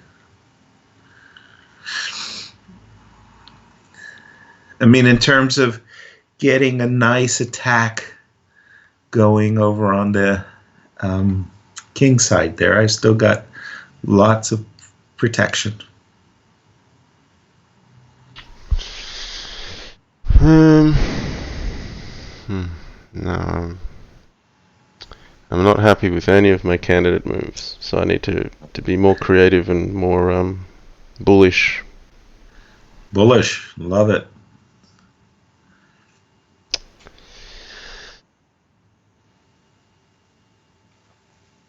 Okay, well, there's only one move more bullish than my other candidate moves at the moment. Okay.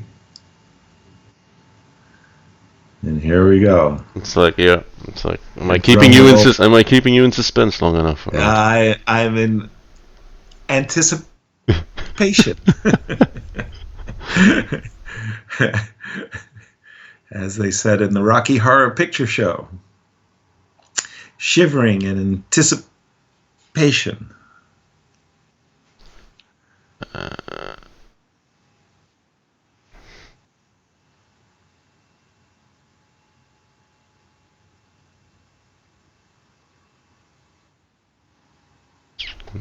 I could get this all wrong as well. I'm struggling to count pieces because suddenly, like an elephant jumps out of nowhere. An elephant jumps out of nowhere. You go, what? Where did that third piece come from? Right. All right, we're gonna start with this actually, which looks a bit counterintuitive. You definitely chased me home. I mean, I'm gonna make it. I'm gonna settle that I trust you. That. Okay. I was hoping for that. Uh-oh. Yeah. Are you gonna sack your exchange there? You're gonna play like knight h4. Correct.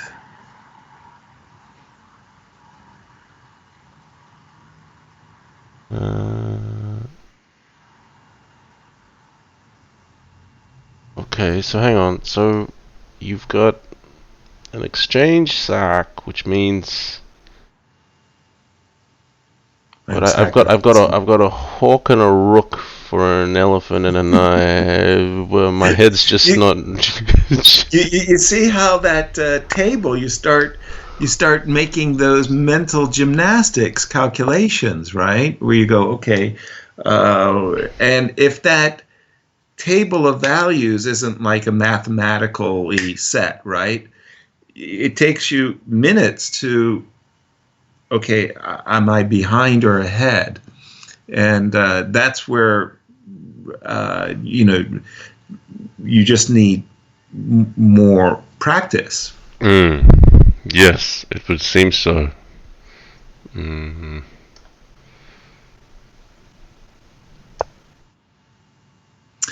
Okay, so my whole idea, of course, was to mess up your attack this way.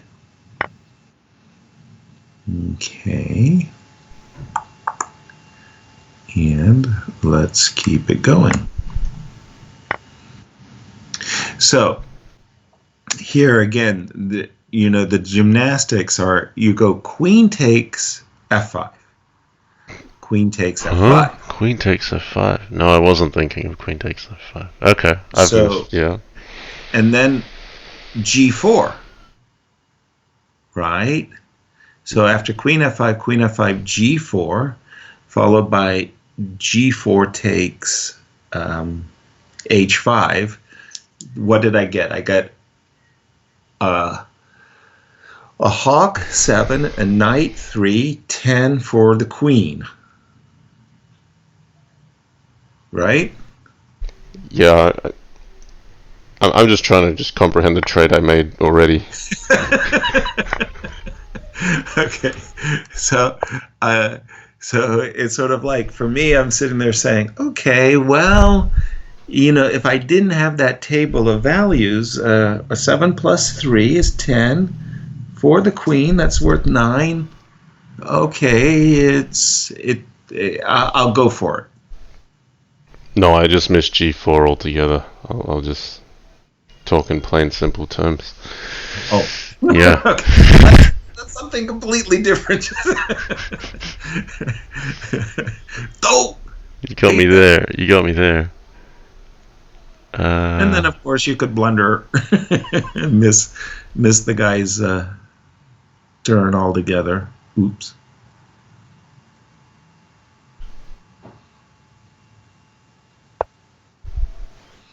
Okay,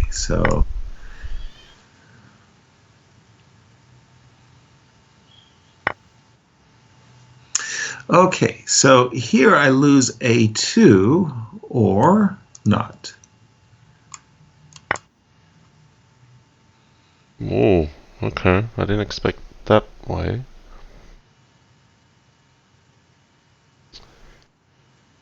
So you think I should have taken and just... yeah, sir, I don't know what I'm thinking. I don't know what I'm thinking, man. I don't know. My brain hurts. So you're just not that bothered by Queen F3. Queen F3, King G1. You could take on E2 and take on A2. But then I'm thinking that I'll have two minor pieces for the rook. And probably your pawns are too weak. My minor pieces will actually do good damage.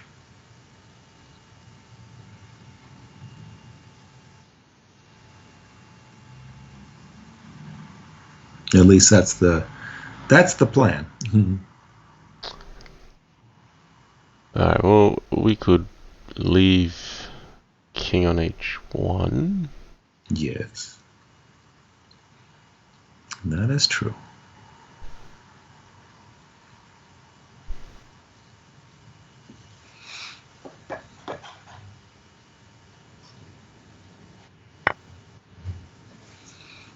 Okay. So importantly, that knight takes a2 not playable because of queen f3 check to the audience. That would have taken the elephant. But I wanted to get b2. So you've got h6. Right. So it's like one of those things where every piece has an Achilles heel, and that queen f3 check really goes to show how an elephant can be overturned by a queen there. Okay, I wanted to play bishop h6 right away, but I'm gotta be careful. Rook f2? Where did that come from? Rook f2. You give me g7. Oh, but that's not mate like it normally is with a queen. Yeah. That's kind of weird for me. Okay, I didn't expect that. Okay, that freaks me out. So I did really that Rook f2 kind of surprised me there. So sure. My intention, of course, was to take on h6, like without thinking. Sure. But now I had to reel myself in. So if I can get a bit more time. Sorry. No. It's not too late. So your elephant nicely supports everything here. It gels, right? It keeps everything like a glue together. Now, I think it would be very desirable for you to play a move like that, which I wanted to say pins. If you think of my threat as being bishop h6, you want to play a move, what you've just done, to stop me from playing bishop h6. Now, the weird part is I need my rook to do something more than it's doing. So let me just...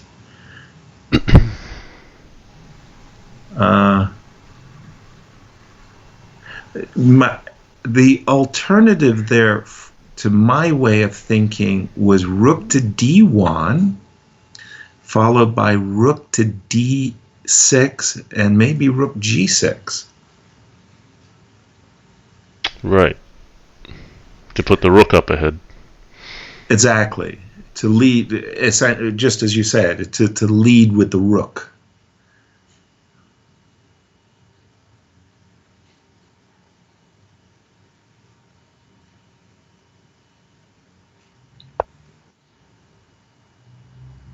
Not sure if necessary, but like you played Right. King H1 before. Right. H3. Okay.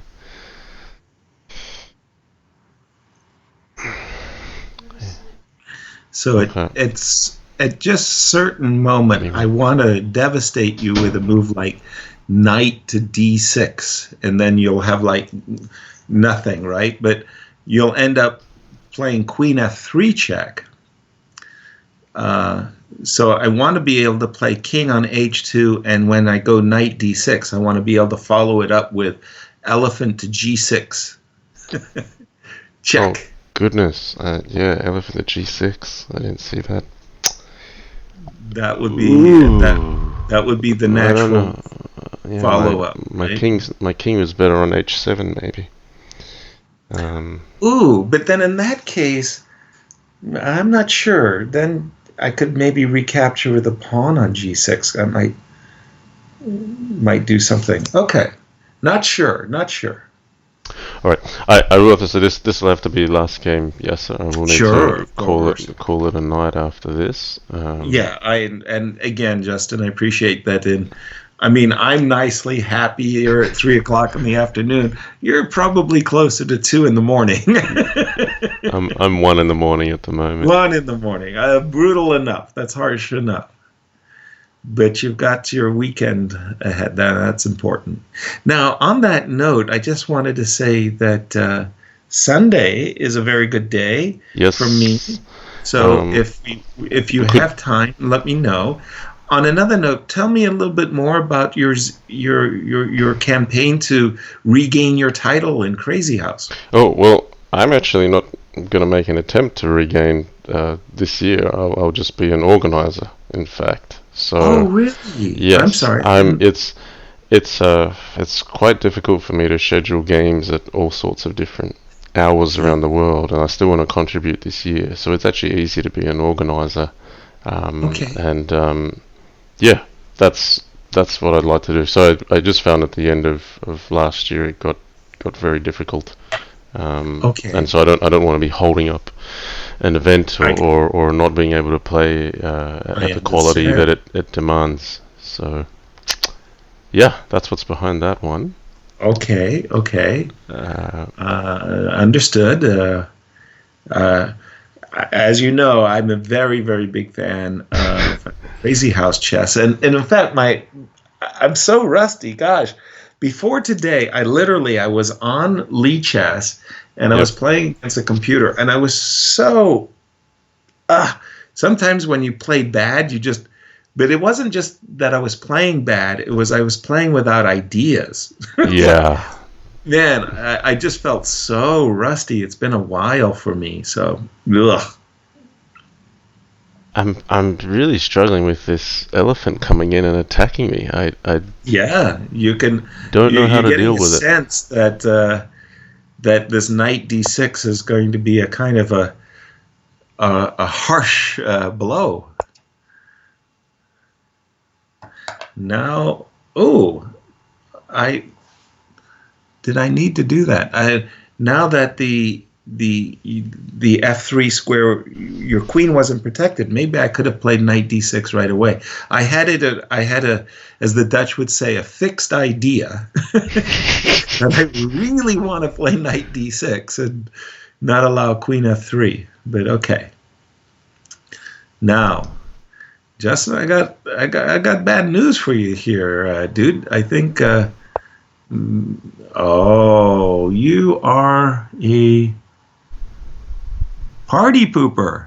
Just when I was about to do something really magnificent.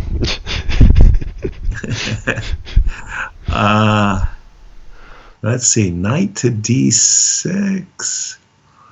Queen f6. I don't see a cruncher. Roo. Oh, man. It can't be that simple, can it? Really? Really?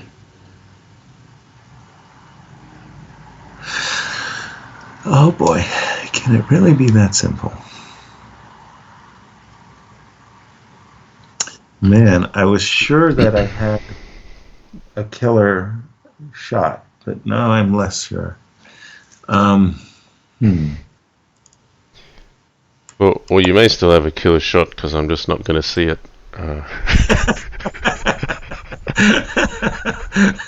Well, it's not supposed to work that way. By the way, Queen E6, Elephant G7. Yeah, Elephant G7. That's no good for me. That really is bad news. So you can't take on G1 because F7 is a check. Yeah, and I can't take on D6 because of Elephant F7. Mate. Right. Precisely. It's really funny with these other pieces. You step away from a king and have a mate in some cases. Right. So I gotta go to F6, I think. Right. And then you bring your elephant in. I don't like this, but I don't have a choice. Okay, just a second. I bring my... Oh, boy. Oh, double rats. Double rat. I wanted elephant... Oh, pardon me. I wanted knight E8, but that allows rook G1. And I don't think that's what I had in mind at all.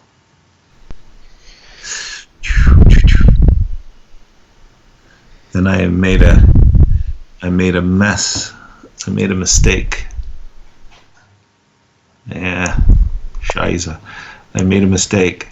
I should have played, instead of knight to D6, I think I should have played rook to G2, keeping the rooks on the board. Right. Here, I think you have to take on G6. And somehow we're just going to get into a two minor pieces versus rook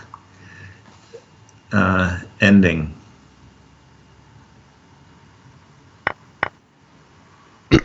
Aha, you see my pre-move? I did. I want my merit badge. Okay, I obviously have a threat of a check on F7. E5 is hanging. Yeah. I also have ideas of knight F5 with a double hit against G7 and C6. So you protected one threat. Yeah, so white's clearing up here. Right. And Justin, here's a good time for me to offer you a draw as well, because I appreciate that it's very, very late in Sydney there. Think about Sunday. And for that matter, I'm going to be in town essentially until the start of the candidates. I hope to do some commentary in St. Louis for the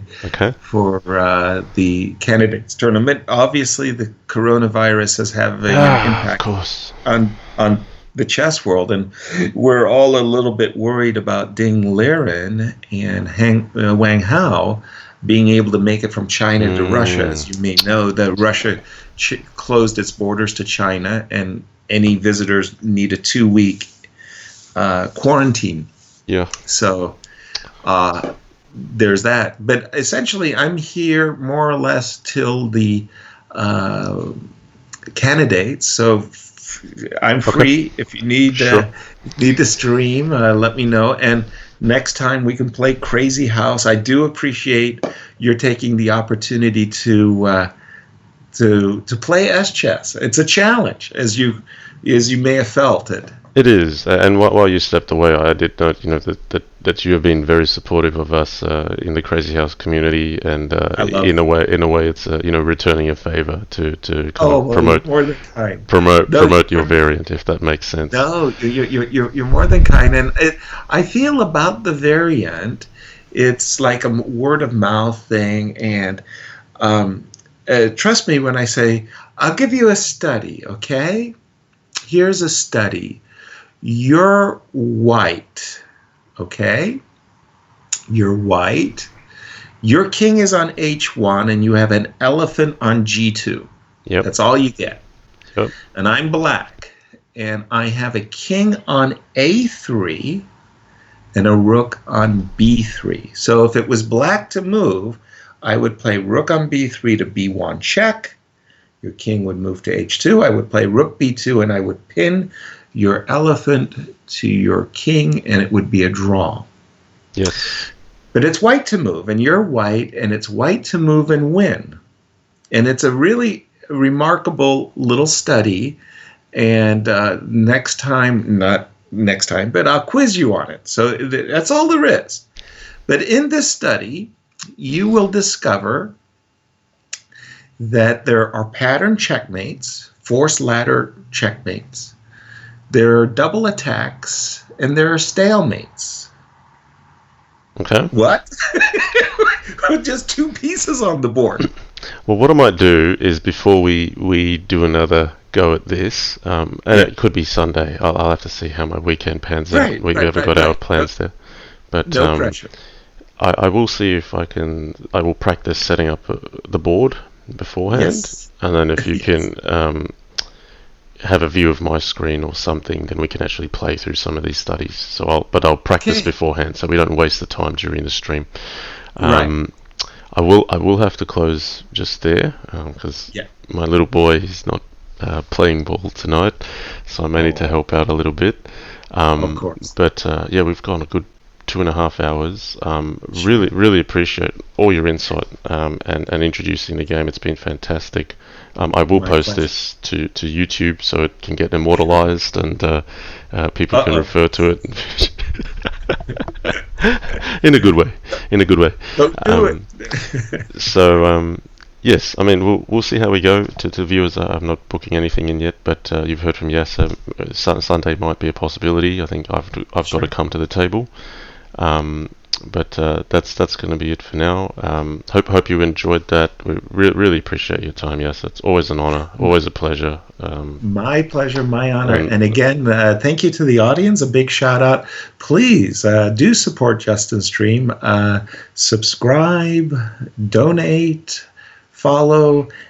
Just let your friends know where you hang out. And again, Justin, thank you for your time.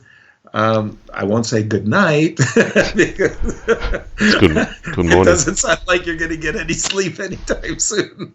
But again, a pleasure, Justin. All right. Cheers. Yes, absolutely a pleasure. Thank you. All right. Okay. We'll see you next time, everyone. Go try out S-Chess on pichess.org. All right.